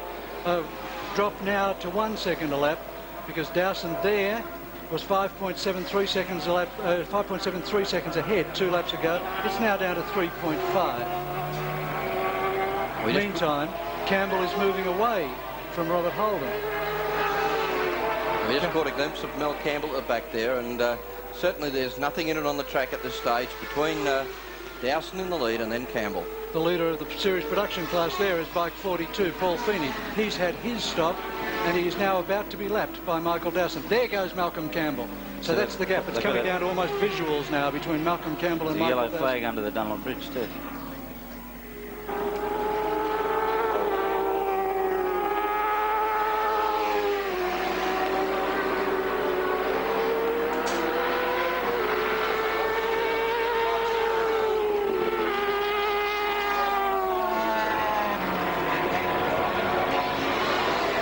What's the gap there? Bike 1, Michael Dowson. Bike 3, Malcolm Campbell. Behind here comes Robert Holden. And behind that again is Tony Armstrong. Well, I think Malcolm's got his sights set on this race, John. He's decided maybe it's the last race, but I remember talking to him one day and he said, second sucks. Only 18 seconds separates the top 4 competitors. That's not bad after an hour's racing. Oh, it's incredible. And I mean, with the experience of the riders, the high power of the machines, the temperature out there, to have it that close in excess of an hour's racing is quite a phenomenal situation. And we've got one finish coming up. Don't like to be biased, but it certainly beats car racing. Well, now it's Campbell right on him. Will Campbell take it easy? Will he sit behind him? Will he just stroke it along? Or will Campbell just get on his own pace and try and get right through?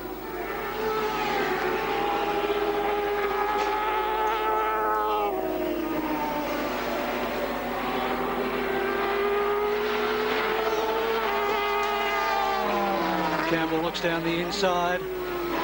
Dowson knows he's there. He can feel it, he can sense it.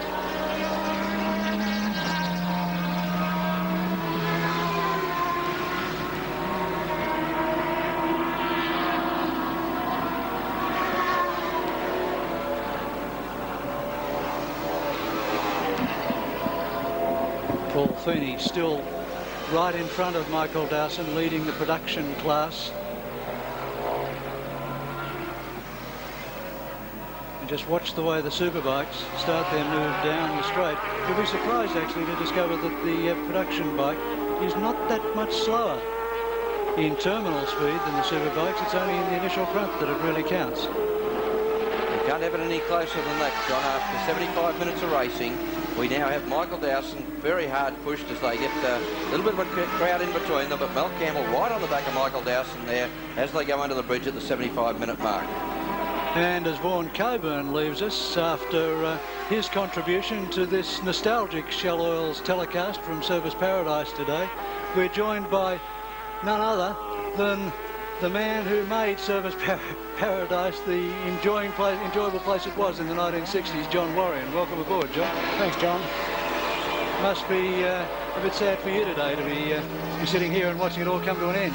Well, I guess it's sad for a lot of people, really. It's been a great track. It's been a very safe track as well. And I guess it's been one of the most enjoyable places to come and race your motorbike in Australia. 75 minutes have gone in the Shell Oils Australian Endurance Championship round 4, and that's the way the lead is right now, but don't wait too long for it to change.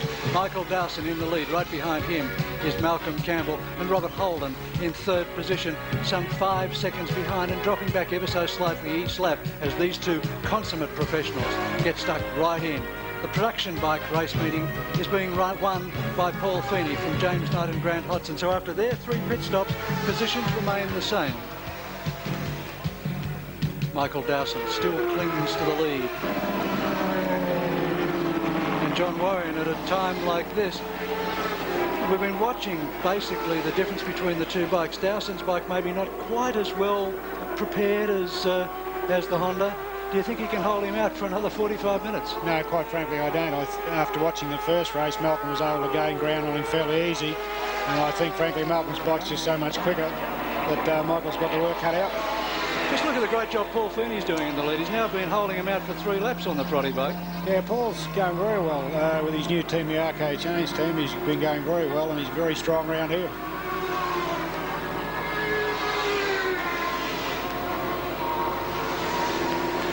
After lap 56, John, the official positions are bike number 1, Michael Dowson, bike number 3, Mel Campbell, then Robert Holden in third position, Tony Armstrong in fourth, and Peter Goddard, very newcomer to road racing, certainly very experienced on dirt, up into 5th position, which is a very commendable effort in a race that has such a hot pace about it.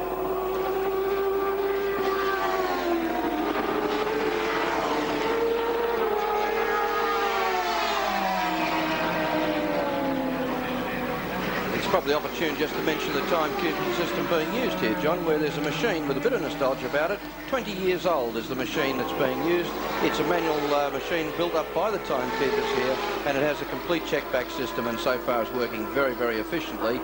And fortunately, it can be moved to another track, so it doesn't go out with the rest of Surfers Paradise today. In fact, it's a great credit to the timekeepers here, the work they do with their machinery. I think it's really very much a case of,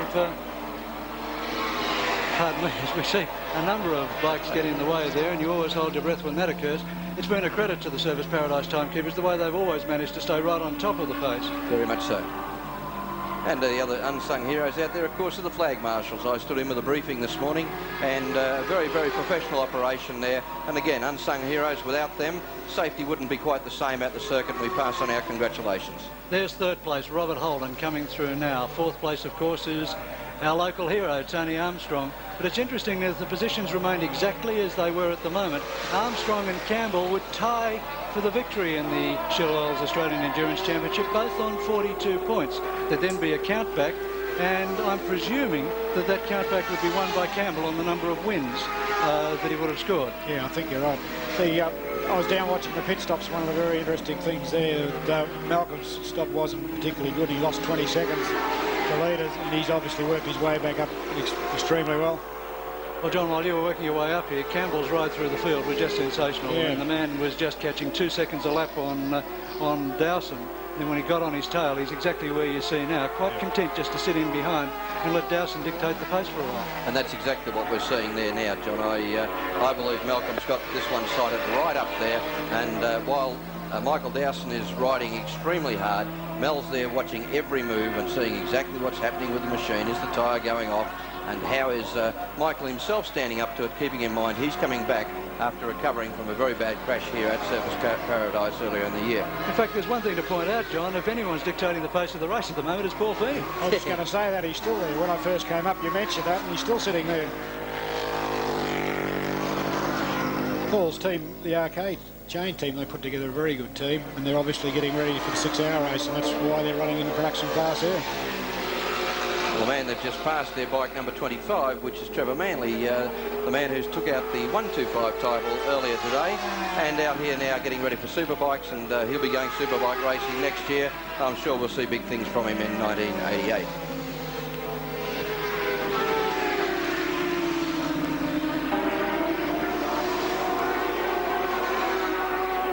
Meantime, back in the field, Tony Armstrong is putting in an absolutely heroic ride.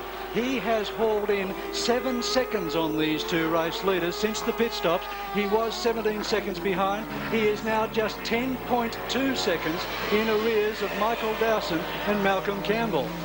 He did very much the same thing in the last long distance race we had here. I was sitting up the top watching it, and I sort of discounted him, and he seems to take it easy in the first half of the race and comes on very strong towards the finish. We made the comment earlier, John, how in the year that I've watched him, I felt Tony Armstrong was riding very, very relaxed and very easy. And maybe that's why he's conservative, and just what you were saying there, that we're going to see a very big second half out of him, and that's going to make for a good finish. I'm sure so, and I'm sure he's matured very well this year. Like, he's had a lot of pressure put on him because he led from the start of the season, and everyone said, Tony who? But obviously he's riding very well. Malcolm Campbell now takes a look down the inside and takes over the lead in the Shell Oils Australian Endurance Championship at Surfers Paradise on lap 63. He's 5 seconds. These two are 5 seconds in front of Robert Holden. And then we look back to another 5 seconds behind again is Tony Armstrong. The distance remained unchanged. If you notice there, John, Malcolm's made his move in some very heavy traffic, and I think he'll come out of a fairly good advantage out of this lot. 17 seconds separates, meantime, Paul Feeney from the second man in the production class, James Knight.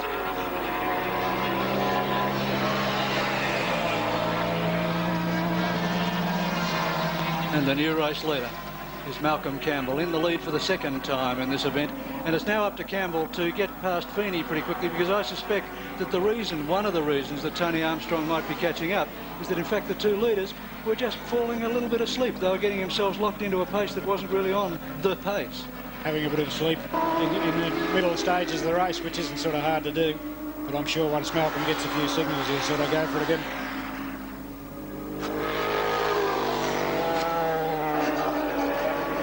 onto the straight. And we're going to put a time on Malcolm Campbell this time down just to see what sort of laps he is really doing. A 1:18.47, that's not bad at this stage of the race. He's just passed Feedy there too, so that'll give him a chance to get a clear traffic ahead. Yeah, well, that was obviously the message he was getting from the pits, I think, or maybe even from his own race psychology. He just recognised maybe he was falling a bit off the pace. I'm sure he was, because obviously they get lap signals and times for each race, and they could soon see them coming down. John Warren, it's been a few years since you've had a run on a motorcycle. Do you miss it at all? John, yeah, sure I missed it, but I thought I raced for something like 19 years total. I enjoyed a ride in the first race that was here at Service Paradise in '66. And myself, like a lot of other people, I'm getting older and I've got a family and there's other things in life besides racing motorbikes, but it's been great fun and I thoroughly enjoyed the whole thing. At the same stage, John, over the past few years, you've been a good patron to a few of the young blokes coming up through the sport.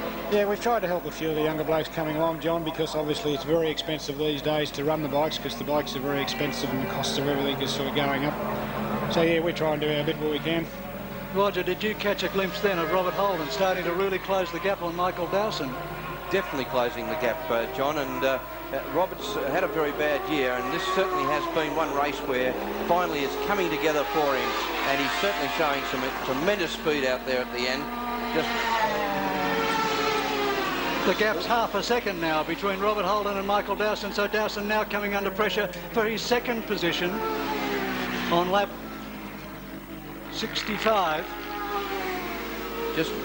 Just took the break then, John, between Mel Campbell and Tony Armstrong, 8.6 seconds. So they're starting to compress as they get into the final sprint to the flag. Looks like we're looking at a great finish at this rate. Well, the only problem is, in terms of the series, if Campbell's in the lead, Armstrong's got to finish second to take the championship. If he finishes third, he finishes a couple of points behind. In fact, 1 point behind. 45 to 44. Well, this is incredible. I mean, look at Robert Holden now closed right on the back there of Michael Dowson, trying to round him up on the outside. I mean, an amazing thing after 90-odd minutes of racing. Here he is on the outside, treating it like a sprint race into this very, very heavy traffic they're coming into. Michael Dowson, with all his experience, holding him out, though.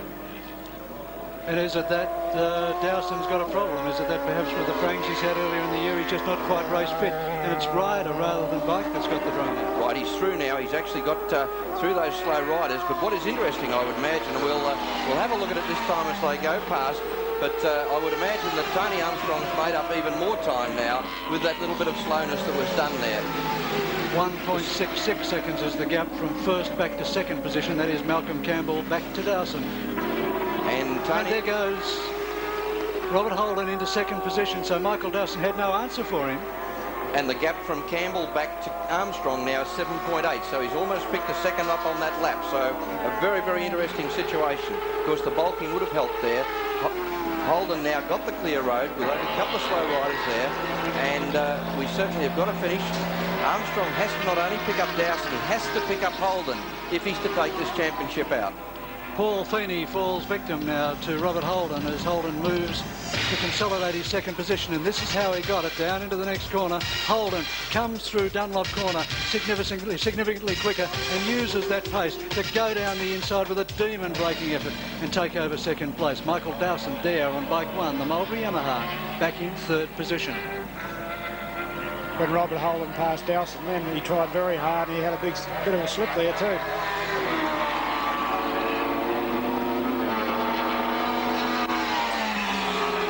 Malcolm Campbell now has 4.5 seconds advantage on Robert Holden. So Holden's lost a bit in the traffic as he's tried to get past Michael Dowson. The interest in one respect, and certainly Tony Armstrong will be interested in this, is whether Robert Holden can get up and knock on Malcolm Campbell's door. I think we all know the answer to that. It'd be a heck of a job if he did. I guess you picked up at the start of the race that he didn't actually just about start in the race. He had a problem and they took it back and put a new battery in it. It was a battery, wasn't it? Yeah, I believe so. I believe one of the other teams gave him a battery and allowed him to start in the bike race. And obviously he's putting in top effort. We saw him go back, John. Thank you for that. We weren't quite sure what was the problem, and that's great sportsmanship. He certainly was. They all sort of dived in and tried to figure out the problem, and they fixed it, and there he is. He's had one hell of a year with just small problems like that have put him out. Nothing really major. And he certainly has had some very silly little things like that go wrong, which has cost him all year long. Certainly has. Like I remember his ride he put in last year's 6-hour race. That was a great ride. And maybe... Oh, he's gone. He's gone. Oh. Holden's off the track. As I said before, he was trying pretty hard and he had almost to lose about a lap ago. Dowson takes back second place, but not the way anyone likes to take it. And let's see what happened to Robert Holden. Was it the front or the back that started to go? It's the rear that started. He tried to get it corrected, John, and then all of a sudden she just went bananas. Oh, that was a big one. That's the high side that really hurts. And when Robert Holden hit with the full frontal force of his body there, that would have really hurt. Michael Dowson now back into second position.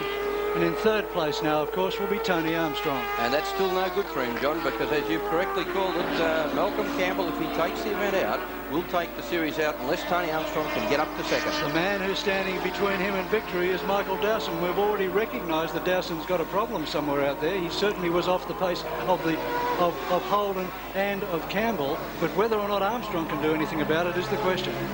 I think Michael's problem might be that obviously he isn't fully raced. Look at this, look at this, there he is, there's Tony Armstrong. Yeah. For goodness sake, he's right behind Michael Dowson. This is the race for the series. If Dowson succumbs to Armstrong, then what we're looking at is Armstrong winning the series by 1 point, even though Malcolm Campbell wins the race. Nobody could write this script, John, but I tell you what, I've watched you with many races and I've never seen you this excited, and you've got every reason, because there we have a fairy tale finish possibly coming up, but still time to go before that checkered flag, which is the decider. There's 30 minutes remaining in the motorcycle race. 30 minutes is a long time in anybody's language, but it's certainly an eternity in a race like this. Now he goes, he's doing it just like that. Bang! Tony Armstrong goes through and says, I'll take second. Thank you very much indeed. And that gives him the lead in the Shell Oils Endurance Championship for 1987. If he can hold it for 30 minutes. Well, if you look at that, and that's one big if in racing, John, and we really have got perhaps the most classic finish we could ever look for at this, the final day at this circuit at Surfers Paradise. I think, judging by that Michael's obviously not as fit as he'd like to be, so I'm sure that's playing a part in what we're watching now.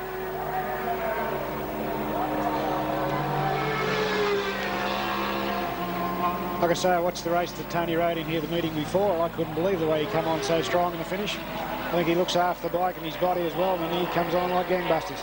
The yellow flag's still out for the Robert Holden accident, and here's it from another angle as we watch Holden put himself into the right-hander, coming back to the straight, this big double apex right-hander. The bike starts to go, he gets on it, then it just lets go with the rear end, no tyre traction at all there, and Robert Holden down the track. Well, I don't know whether it's good news or bad news, but I've now got Tony Armstrong 10.5 seconds behind Malcolm Campbell. So either Melbourne's got it on a little bit harder, or Tony's decided to reserve it for this second position because he knows that he only had to come second. And it'll be a very, very interesting 20-odd so minutes that we've got to go.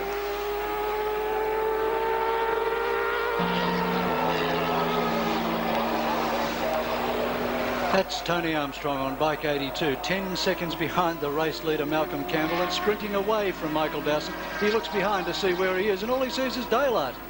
And he'd be very happy to see that Mike Dowson's not pressuring him, because that would be where the pressure would come on, and he knows now that he has to just simply keep Michael Dowson away from getting in front of him, and the title is going to be his. You can just see Dowson in the background there, maybe 3 seconds the split back to Dowson. The yellow flag's still out here, as Robert Holden's tended to. The ambulance in attention.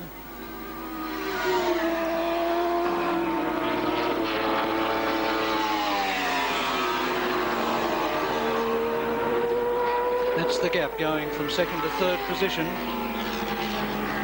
But it's the gap from first to second that's the one that that's potentially concerning at the moment, because really, for goodness sake, the last thing that Tony Armstrong needs to do is to race with Malcolm Campbell.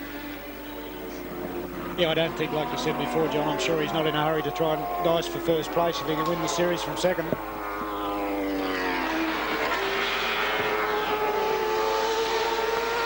John, there's a lot of people been looking at alternatives this weekend after the closure of the Surfers Paradise circuit. Are there any moves afoot to put a new circuit up here? Yeah, I believe so. I spoke to David Harding earlier in the day, and David sort of said, yes, it's all a go. All they've got to do is discuss with council and get approval and all the rest, but he said that's his job now, is to get over all those problems and to get it underway. So I'm sure a man of his ability, I would think in some time down the track that, yes, there'll be a track halfway between here and Brisbane. Well, as I understand it, they earned $8 million for the sale of this place, so they've got enough money up their sleeve to be able to have to build a Butte one. I mentioned that to David, and he sort of said, yeah, it could be true, but I'm sure they've done fairly well out of it all. Yes, indeed. Tony Armstrong goes through. There goes Michael Dowson on bike 1.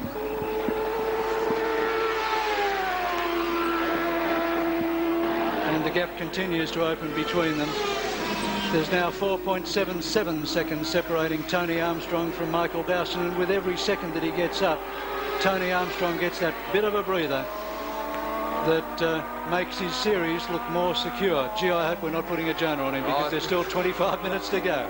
I've decided to lay off, John, because it'd be the most terrible thing if that was the case, because at the moment there'd be a relaxation of the whole series with him there, and there we are, the 90-minute mark in the Shell 2-hour at Surfers Paradise International Raceway. The race is led by Malcolm Campbell, but the series is led by the young Queensland privateer Tony Armstrong, who's just passed and beaten Michael Dowson on the Team Marlboro Yamaha.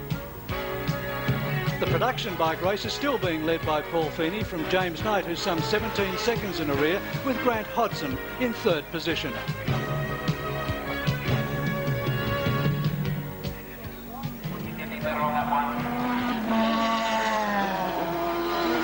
Up onto the main straight now as bike 82, Tony Armstrong, comes onto the main straight. Malcolm Campbell just about leaves it. The gap between them is 8.63 seconds. Roger, according to you, it was 10 seconds 3 laps ago. So currently it's a case of Tony Armstrong right on his pace, pulling in Malcolm Campbell. Exactly, and on top of that, he gave a very confident nod of the head to the pit crew as he went down the straight that time, John. So he's obviously very, very comfortable with what's happening, and he's that sort of guy. John Worry, and a concern really at this sort of situation. When a rider gets on a pace, it's very hard for him, and perhaps a bit dangerous for him, to try and vary it. Yeah, I've always found, John, that once you settle into a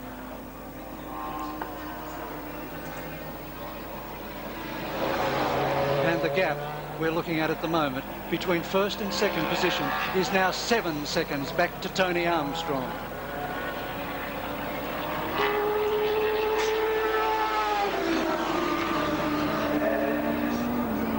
And down the main straight again goes Malcolm Campbell. 7.5 seconds down is Tony Armstrong behind him.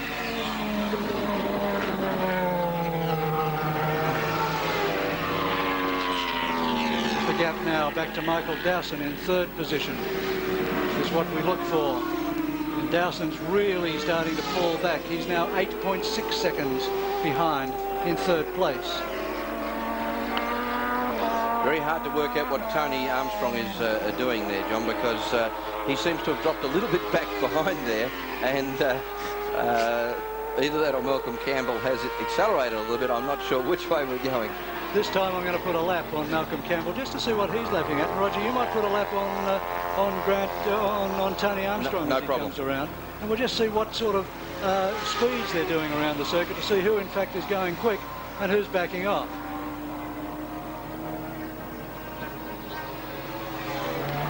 I often think, John, it would be very good if we could get a cardiograph of these guys at this stage, because surely the heartbeat and heart rate would be incredible to see how they perform under them. We don't realise the fitness that they've got to have. There's the gap back to 3rd position, and look what's happening. Michael Dowson is still behind Paul Feeney. He's locked in to the Paul Feeney situation. He just can't get himself off Feeney's tail. You see what happened with the other riders. They had to break that Feeney barrier and go through to get back on their pace, but Michael Dowson seems quite content to sit just where he is, tailing Feeney. I think you're right, because towards the end of the race, obviously, most of the guys slow down. And when I was down at the pits before, I was looking, and Feeney was doing about 18s, mid-18s, which is a pretty reasonable pace. He's since come in and put on a new tyre as well. So I guess he's probably doing, I would imagine, mid-18s at this stage of the game, which is quite acceptable for this stage of the bike race. So that's the reason they're having trouble getting by him. Malcolm Campbell in the lead. And he's got no answer. I mean, there's nothing that Malcolm Campbell can do. He's done everything he can. He's leading the race, and yet he's still going to lose the series if the positions remain the same. Yeah, it was interesting. I was thinking about the race before it, and I didn't see how he could not win the series, but obviously what you've just said is exactly correct. Here he is winning the bike race. What else can he do? All he needed was some help from his friends, but there weren't many friends left. Yeah. It's an amazing thing because we've often seen Malcolm back in a race and ride his heart out and go, well, as they say, go bananas Wally to get up there and take the victory out. But this time he can't do that. He just simply has to sit. Well, Campbell, a 1 minute 17.33. Let's have a look now at what Tony Armstrong's doing as he goes past our position. A 1:17.01. So, in fact, they're about line ball, only 0.3 of a second in it. Yeah, allowing for the traffic. There's still a reasonable amount of traffic out there too. Definitely. I've let the lap roll on Armstrong, so we'll see if he keeps that pace up for the next few laps. I'll tell you what, if he can do a few 16s at this stage of the game, he's going very well. He's going to make it very hard for Malcolm. But obviously Malcolm's sitting in the box seat. In the lead, in the pits rather. You win the production class coming down the outright. That's a very strange time to put a stop in. Well, I think it's a very quick amount of fuel by the look of it, and it's not a long stop. And Paul did have a lot of trouble in his first stop, so maybe they didn't fill it right up. That's 9.98 seconds, that stop, and I'll look now for bike 50 as Feeney comes back onto the track, and it would appear to me that he's managed to get that pit stop over and done with and get back onto the circuit without losing a place. Seems a bit inconceivable that he's got that much of a gap up because we're looking a fair way back down the field to find it. We'll bring you news on that in a moment. Feeney's tactics, obviously, to take a light fuel load, but that doesn't really seem all that sensible. No, I think what I said had happened, John, he had a problem with his first fuel stop, and I don't know whether they actually filled it up. It was quite a messy set of a stop. Well, John, I've just had the... So bike 82 goes through. That's Tony Armstrong. Let's see how far back now Michael Dowson is. All you can see is daylight down that chute. A couple of lap riders, but there's certainly no Michael Dowson amongst them. Here he comes now. Dowson about to peel off under the Dunlop Bridge. And the gap back now to Michael Dowson from Tony Armstrong is 17.73 seconds. What is interesting, John, is that I just took the lap of Tony Armstrong there. 1:17.01 the previous lap, now down to 1:16.7. So that's the man who's going for it, Tony He's going Armstrong. for it now. 1:16.7, and after nearly 2 hours of racing, John, that's pretty good times, huh? Yeah, I think the thing about Tony is that he seems to set his mind in this mental attitude that he starts off slowly and works up and continues to get faster, and it seems to work for him because he's coming on very strong. Well, I've left the clock on him, so we'll see what happens this time because obviously he's really gone for broke. Those sort of times he's doing are the times that most of the front runners were doing early in the race, but obviously they're not doing at this stage with.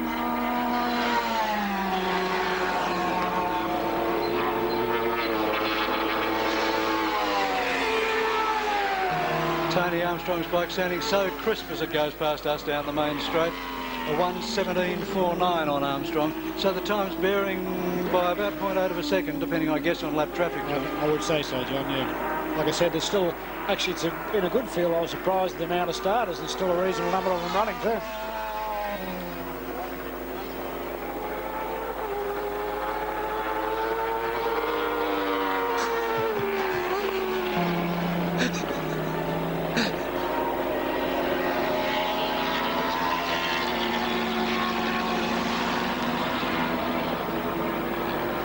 Armstrong now, the knees out, classic fashion, tucks himself in as he goes through Kelly Springfield and comes to come under the 4X bridge.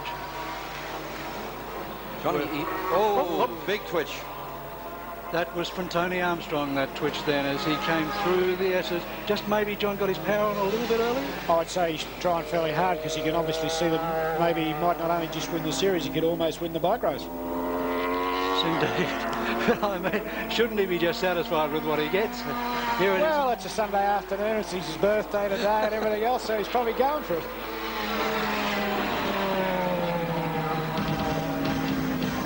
Here it is. We'll just see again the little twitch from Tony Armstrong as he powers himself into the right-hander. Look at that. just the power just Nice went and through. neat, no real problem there. Enough to get him right out of the saddle, though, John. So don't want too many more of those at this stage. And John Warren, thanks very much indeed for your input into the coverage today, as we welcome back to central commentary position Dennis Neal, who's been in the pits for the last hour and a half. And Dennis, it's been a hive of activity down there. Very disappointing to see both the Yamaha and Honda stop so slow. That's usually pretty much par for the course. The machine problems that we've had, the team Honda, when they came in, Mick Smith changed the wheel on time, but there's something wrong with the fuel cap and they could not get it off, and they physically changed the wheel before they put any fuel into it. The quickest fuel stop and wheel change of the race so far has been done by the Action Suzuki team, 21 seconds. Armstrong was second in about 24 seconds. The third fastest team, I think, would probably be Michael Dowson.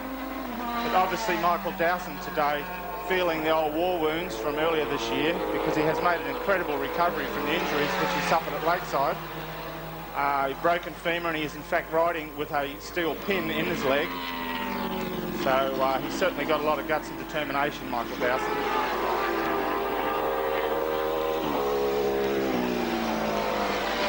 And Dennis, the Feeney stop, the second stop of Feeney's, was a disappointment. Yes, I was trying to get to inform you of that. What happened was that both the arcade team bikes, James Knight and Paul Feeney, were using the one fueler.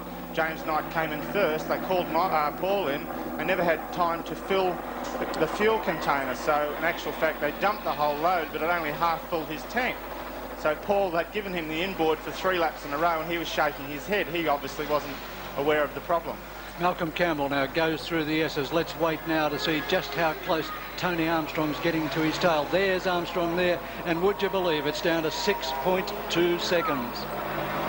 There are still some 14 minutes remaining in the race, so it's less than half a second a lap that Tony Armstrong's got to make up to get onto the tail of Malcolm Campbell. However, Dennis Neal, there's one thing to catch him, it's another thing to pass him. Especially Wally Go Bananas Campbell. Now that's absolutely right. He's a very, very hard man to pass, and I would doubt it very much if David Armstrong can pass him, but it'll certainly be good television, so hang on to your seats there and wait for this last 10 minutes. It's also still waiting to see whether Campbell responds to the challenge, whether he gives him the opportunity to get that close.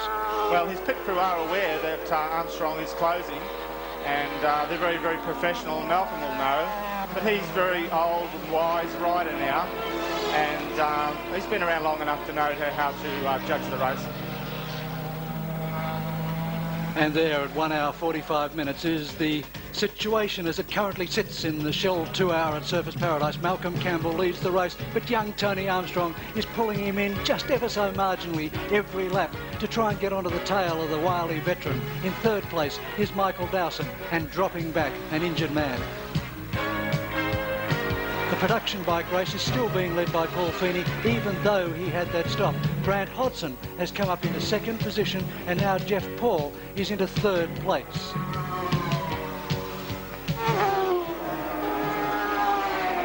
Malcolm Campbell down the main straight. He's on lap 82. 12 minutes remaining in the race, so it's going to be 12 minutes of excitement here.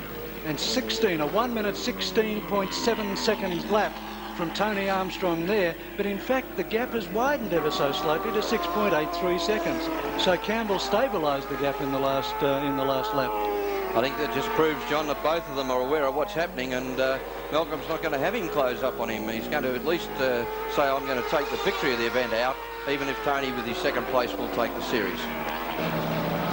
Although Malcolm has the very, very latest Michelin tyres, like they're racing in the Grand Prix, the radials, his bike has significantly more mid-range power than Tony's, and it's probably of similar weight, but Malcolm's aggressive riding style in those early laps to recover from his slower start has probably made the difference.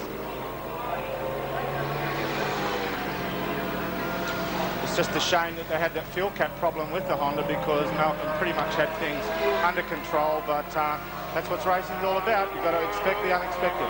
But indeed, even as the race has worked out, even with the fuel cap problem, the relativity might have changed, the distance might have changed a bit on the track, but the relativity would have been the same.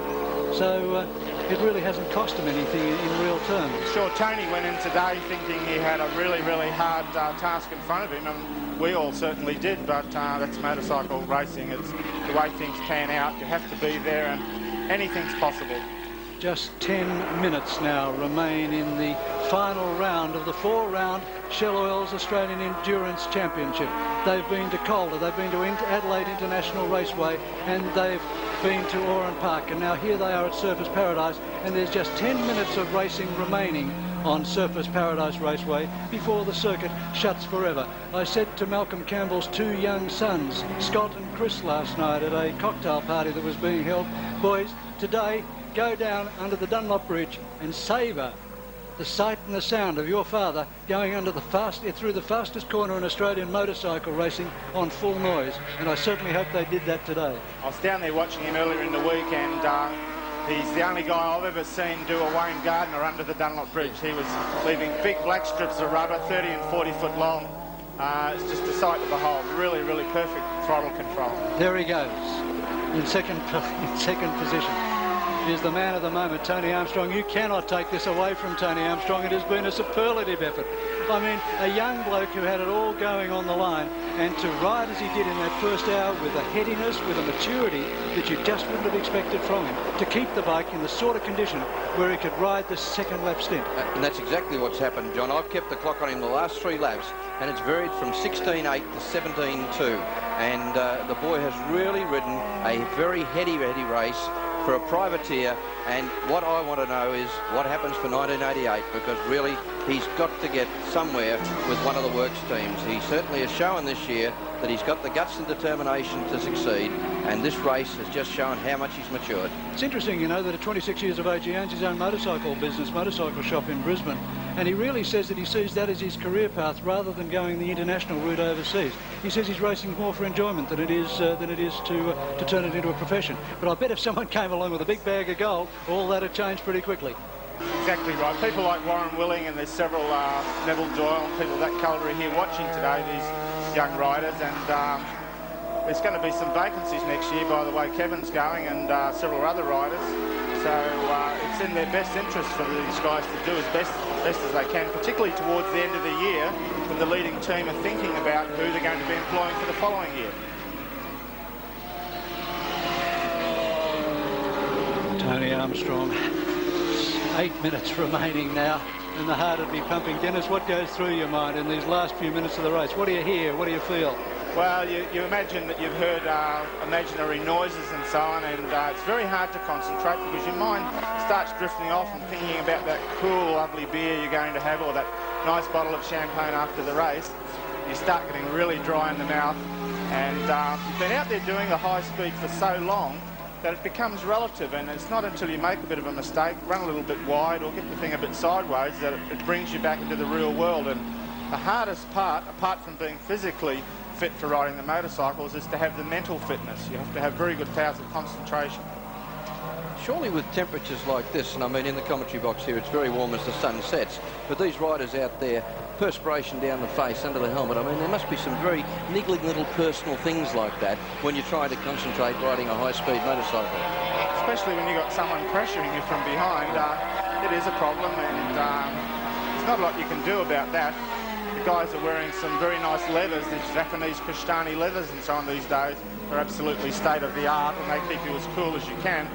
But it's certainly a problem.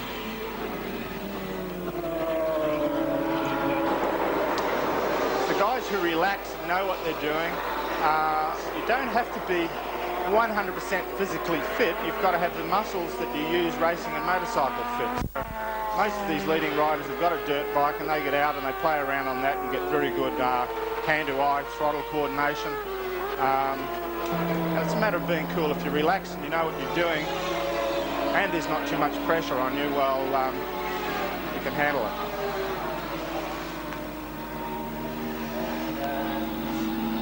It's amazing the number of good riders that have come off dirt, and generally when you see a rider get into trouble, if he's an ex-dirt rider, he will snap that back into line. And on some of these machineries here, the lock-to-lock situation is so small, the difference between coming off and on is a 1-inch lock. It's very, very tight.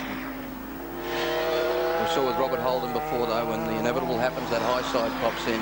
I don't think you've had the opportunity to see it. But no, I unfortunately missed that. That's a shame because Robert did an incredible job because they're a very low-budget team too. Yes. And like David Armstrong, fly the Suzuki flag very high, and actually Suzuki do put a lot of their time and effort by all their staff into it.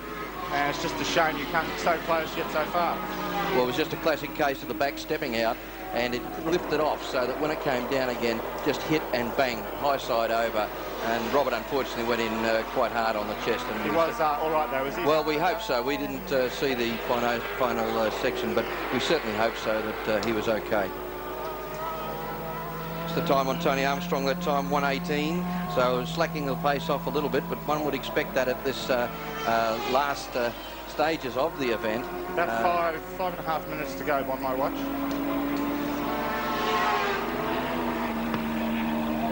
And let's have a look at the gap now. There's bike 3, Malcolm Campbell. Let's look back to see where bike 82, Tony Armstrong, is. There he is. It's 6.78 seconds. The gap has stabilised. Tony Armstrong, I think, is now quite content to hang just where he is and get to the finish of this race and claim his first ever major motorcycle series victory. And what a victory it's been for Tony Armstrong.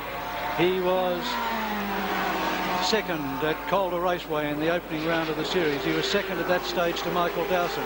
He was third in Adelaide International Raceway behind Mal Campbell and Len Willing.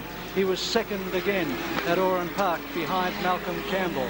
So from being Tony Who a year ago, he's come up and raced with the best in Australia, and through consistency and hard charging accuracy, he's given himself, by the looks of it, a major race victory. Well, it shows you Malcolm Campbell missed the first round at Calder through a broken collarbone, which he received from Winton the week before. And that's what you have to be in these series, is consistent. You've got to finish in each round. And I think Malcolm is undoubtedly the fastest superbike rider in Australia with his machine at the moment. But there you have it, a low-budget team, which with Tony Armstrong winning the overall series. So that must give a lot of encouragement to the teams out there that are wanting to get involved in superbike racing but don't quite have the dollars of the fully professional teams.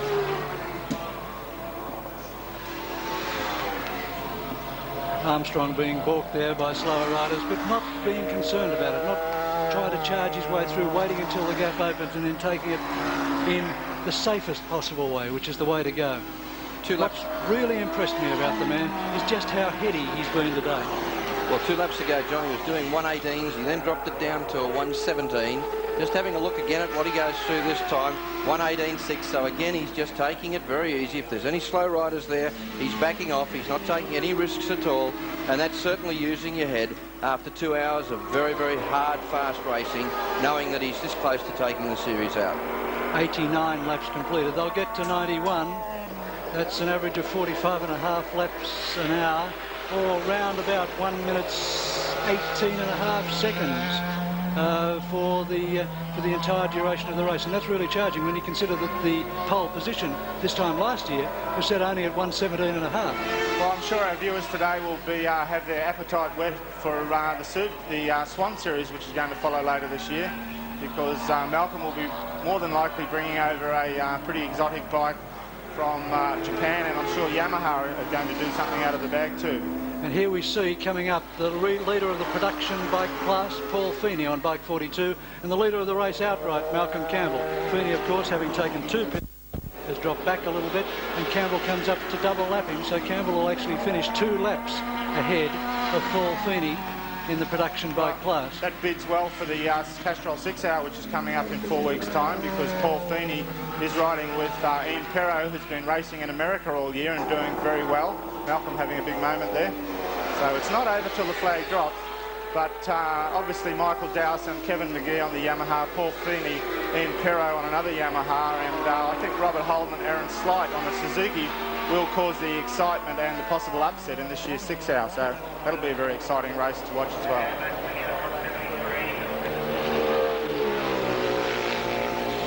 Certainly the event winding down now, the sun getting a little lower on the horizon, not making it easy for the riders as they go up the back section of the circuit there with all the twists and the wind.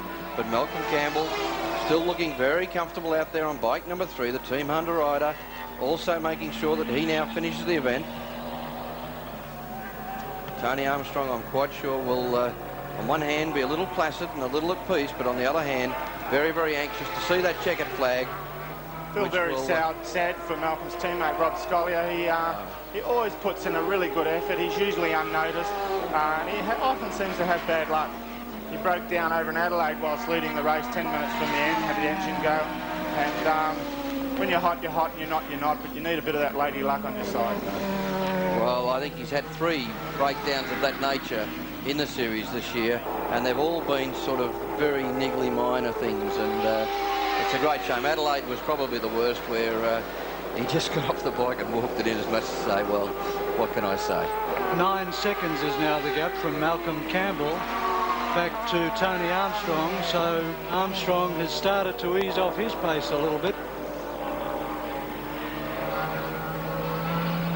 It's a terrible feeling when you do ride your heart out all day and you dice the way these guys have been, and the machine does let you down.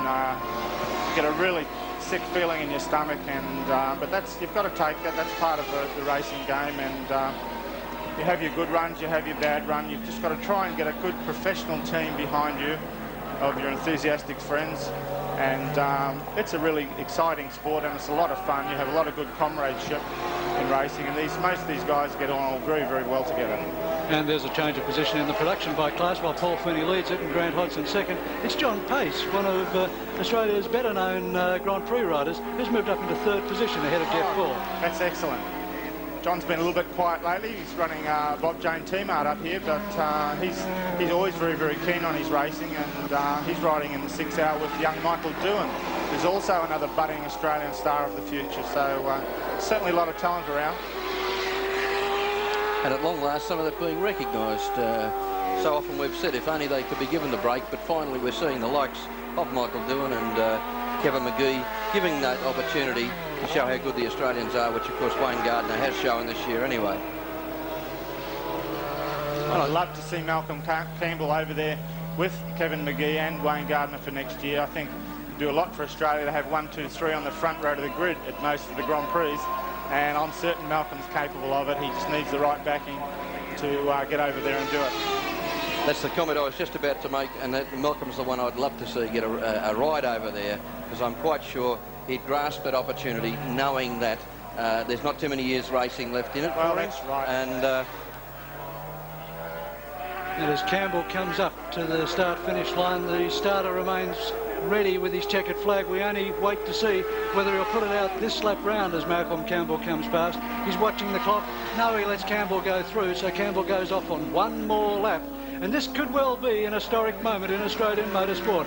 This could well be the last lap ever ridden at Surfers Paradise International Raceway, and it's being run and won by Malcolm Campbell, the man who's shone in at Surfers Paradise probably more, Dennis Neal, than in any other circuit in Australia. If you had to say if guts and glory was all what it was all about, which is what it takes to win here at Surfers Paradise, then Malcolm Campbell's got it all. Malcolm's there shaking his tank. Look at that, he's right on the border.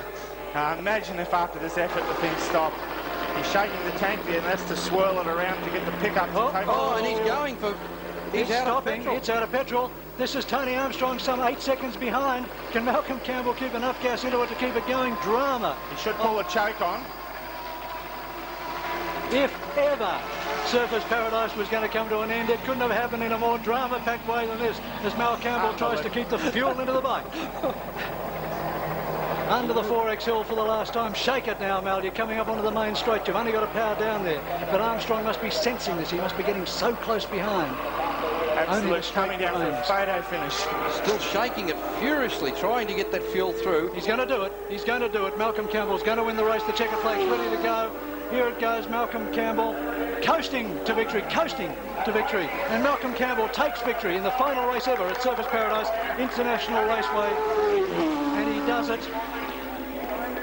as he coasts to the line by 10.06 seconds from Tony Armstrong. And Mal Campbell, how lucky can you be? He's actually stopped just after the start finishing line. He's not even going to do a rundown lap.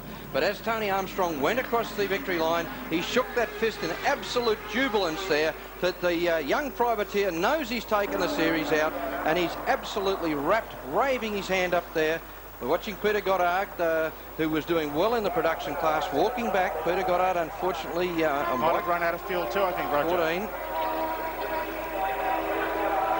These bikes have 24-litre tanks, which are 4 litres bigger than the production bikes have, but obviously that extra horsepower uses that corresponding amount more fuel. There's Armstrong now, just going past. He's just popping a small wheelie there of jubilation, ripping it up there on his favourite circuit at Surfers Paradise. Not only his birthday, but he's taken second in the event, which means that he's going to take the series out, giving a great wave of victory there. Very, very happy Tony Armstrong, bike number 82, winding himself down there on that lap, something Mel Campbell couldn't do because of the lack of petrol. And as Tony Armstrong goes to the presentation dais, we'll take a break on SBS television for a station message, and then we'll be back with the most important presentation ceremony that Tony Armstrong's ever had.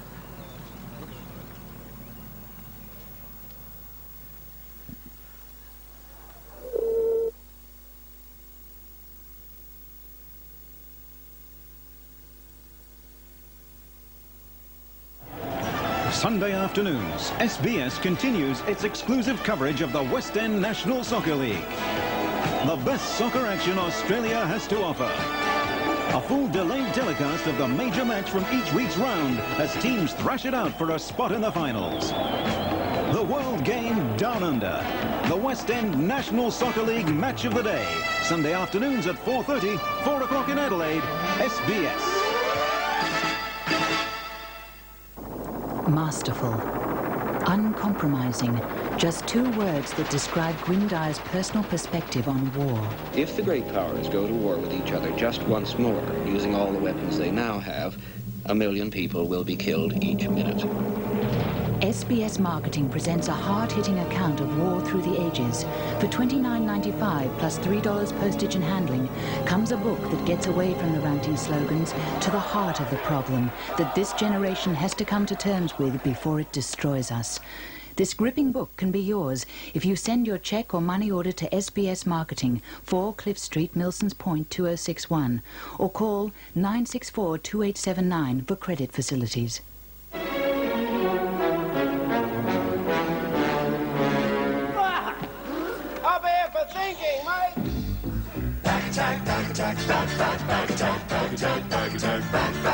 Hey Mick, before you lift that sack, yeah.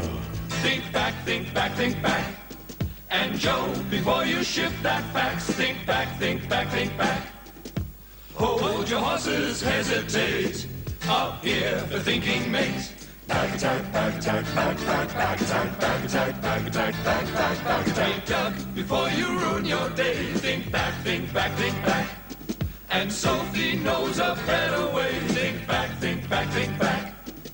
Think back, think back, think back, think back. Up here for thinking mate, you're the best on value in the state. Up here for thinking mate. Back attack, back attack, back attack. Monday night, the discovery of oil in the Middle East has transformed the Arab world. A bright new future had opened up for the whole Arab world. A future which some saw promising more than just economic power. 10 of the 13 OPEC members are Middle Eastern nations. The real enemy to the oil companies was nationalism and political opposition, rather than the question of oil routes and keeping the canal open. The move toward Arab unity. Next on Oil, 7:30 Monday, 7 o'clock Adelaide, SBS. Jubilation on the stage here as we wait. Jubilation on the presentation dais as we wait for Tony Armstrong to be led up to take the series victory. But if you had to pick a way for Surfers Paradise International Raceway to close, it couldn't have been a better, more dramatic way than the way it happened this afternoon. The winner of the Shell Oil's 2-hour race at Surfers Paradise, the last race ever at this circuit, Malcolm Campbell. Malcolm, congratulations. Now to present you with your trophy is Tony Nicholson, Shell Oil's commercial manager in Brisbane. Malcolm, a great effort on this very last day, and on behalf of Shell, I'd just like to say congratulations to you on a wonderful effort and the last winner at Surfers Paradise. Well done.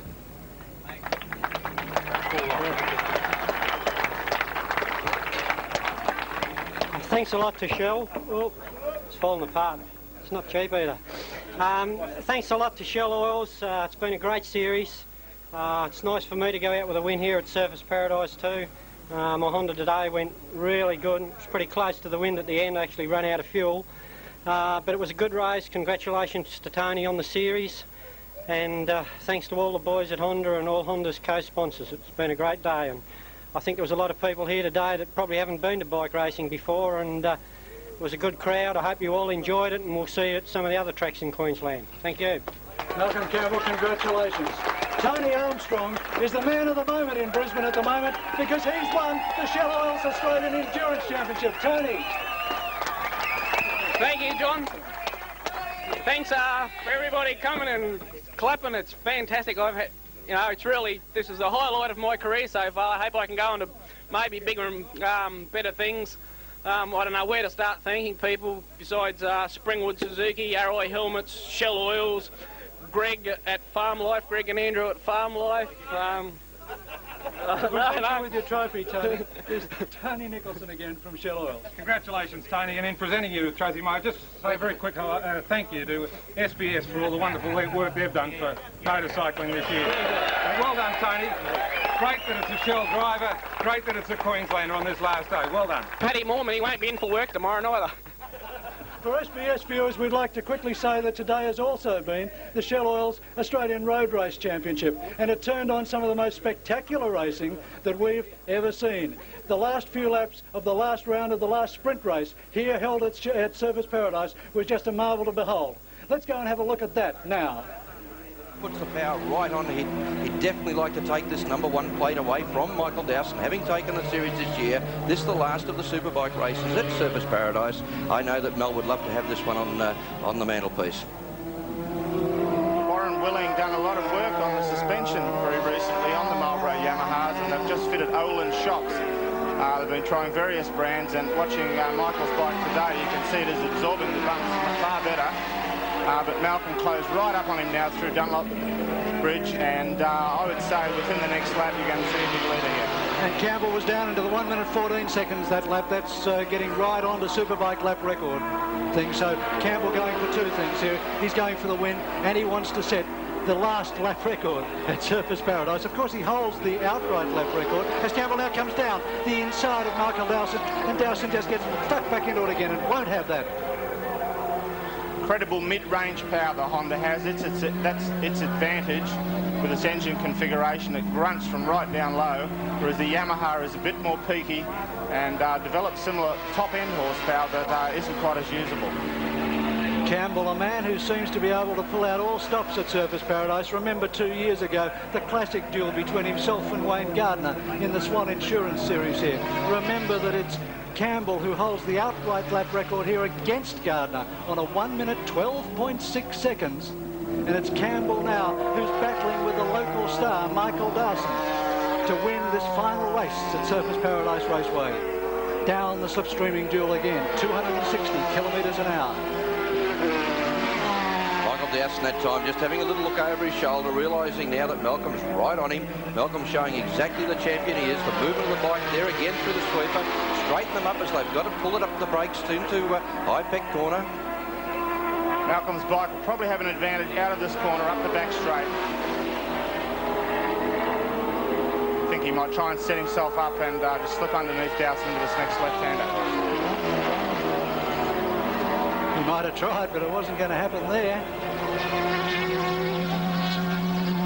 Malcolm, very cagey rider too, a lot of experience now, and has been known not to rev the bike right out sometimes. He might just give it that extra 500 revs on the last couple of times down the straight, which can make the difference, obviously.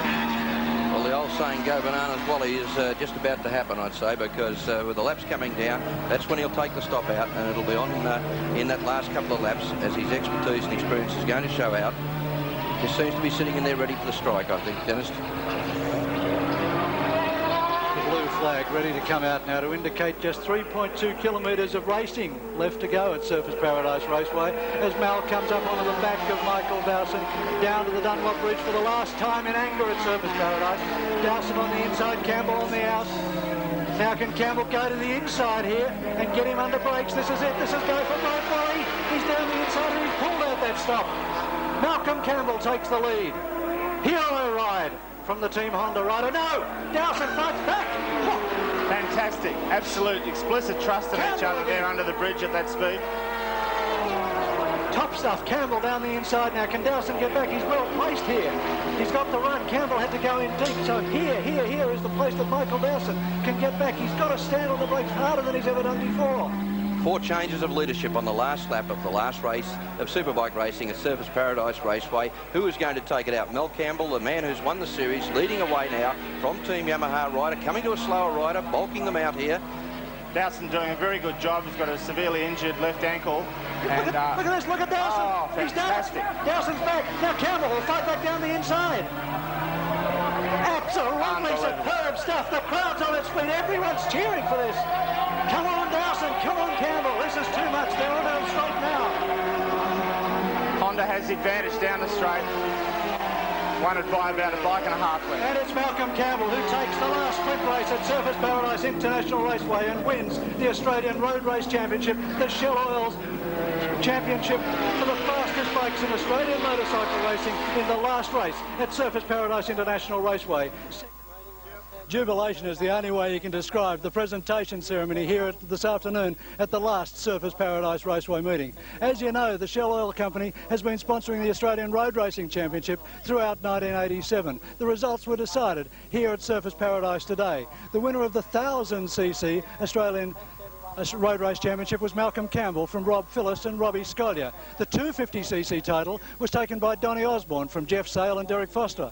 The 125 was taken by Trevor Manley from Ian Thornley and Andrew Palmer, and the sidecars went to South Australia's Andre Bosman from Doug Shivers. SBS Television doesn't stop with its motorcycle coverage here, however. Next weekend, September 28 at 1:30 a.m, we'll bring you the Brazilian Grand Prix with Wayne Gardner trying for the World Championship. That'll be replayed at 6 o'clock the same morning. Well, that's the end of Surfers Paradise, not only for today, but for all time. It's a good cause of great sadness to everyone here, and we asked a few of the people who attend Surfers Paradise what they think about its closing. What do you think about Surfers Paradise Raceway being closed down? Oh, it sucks. Well, I don't know much about it, but I think it should be reopened because it's a tourist attraction, and a lot of people go out to there to see them sort of races. No, I don't think it's very good. I think, well, I reckon it attract a lot of people down south come up over the border because it's pretty handy between New South Wales, Queensland, and I think they're going to lose a lot of audience participation if the track closes down. The reason I think it's the worst thing that have ever happened, because the point is, there's so many car enthusiasts here, and they should have a place like it. They're some of the finest crowds. They draw good crowds to Surfers itself. So I think it's the worst thing that's ever happened in Surfers. Excuse me, Mr. Phillips, what do you think about Surfers Paradise Raceway being closed down? Oh, that's a hard one, isn't it? It's not... Honestly, my point of view is it's a bit fast for my liking. So maybe it's not so bad, but it's not good when you lose a circuit. I just hope that the people that have sold the circuit, they've made a good profit out of it. And I've heard rumours that they want to build a new circuit, which it's very difficult to build a new circuit because so many people complain about it. But I hope that maybe they can build a new circuit so that we've still got somewhere to come up here. It's probably not a good thing that Surfers has closed down.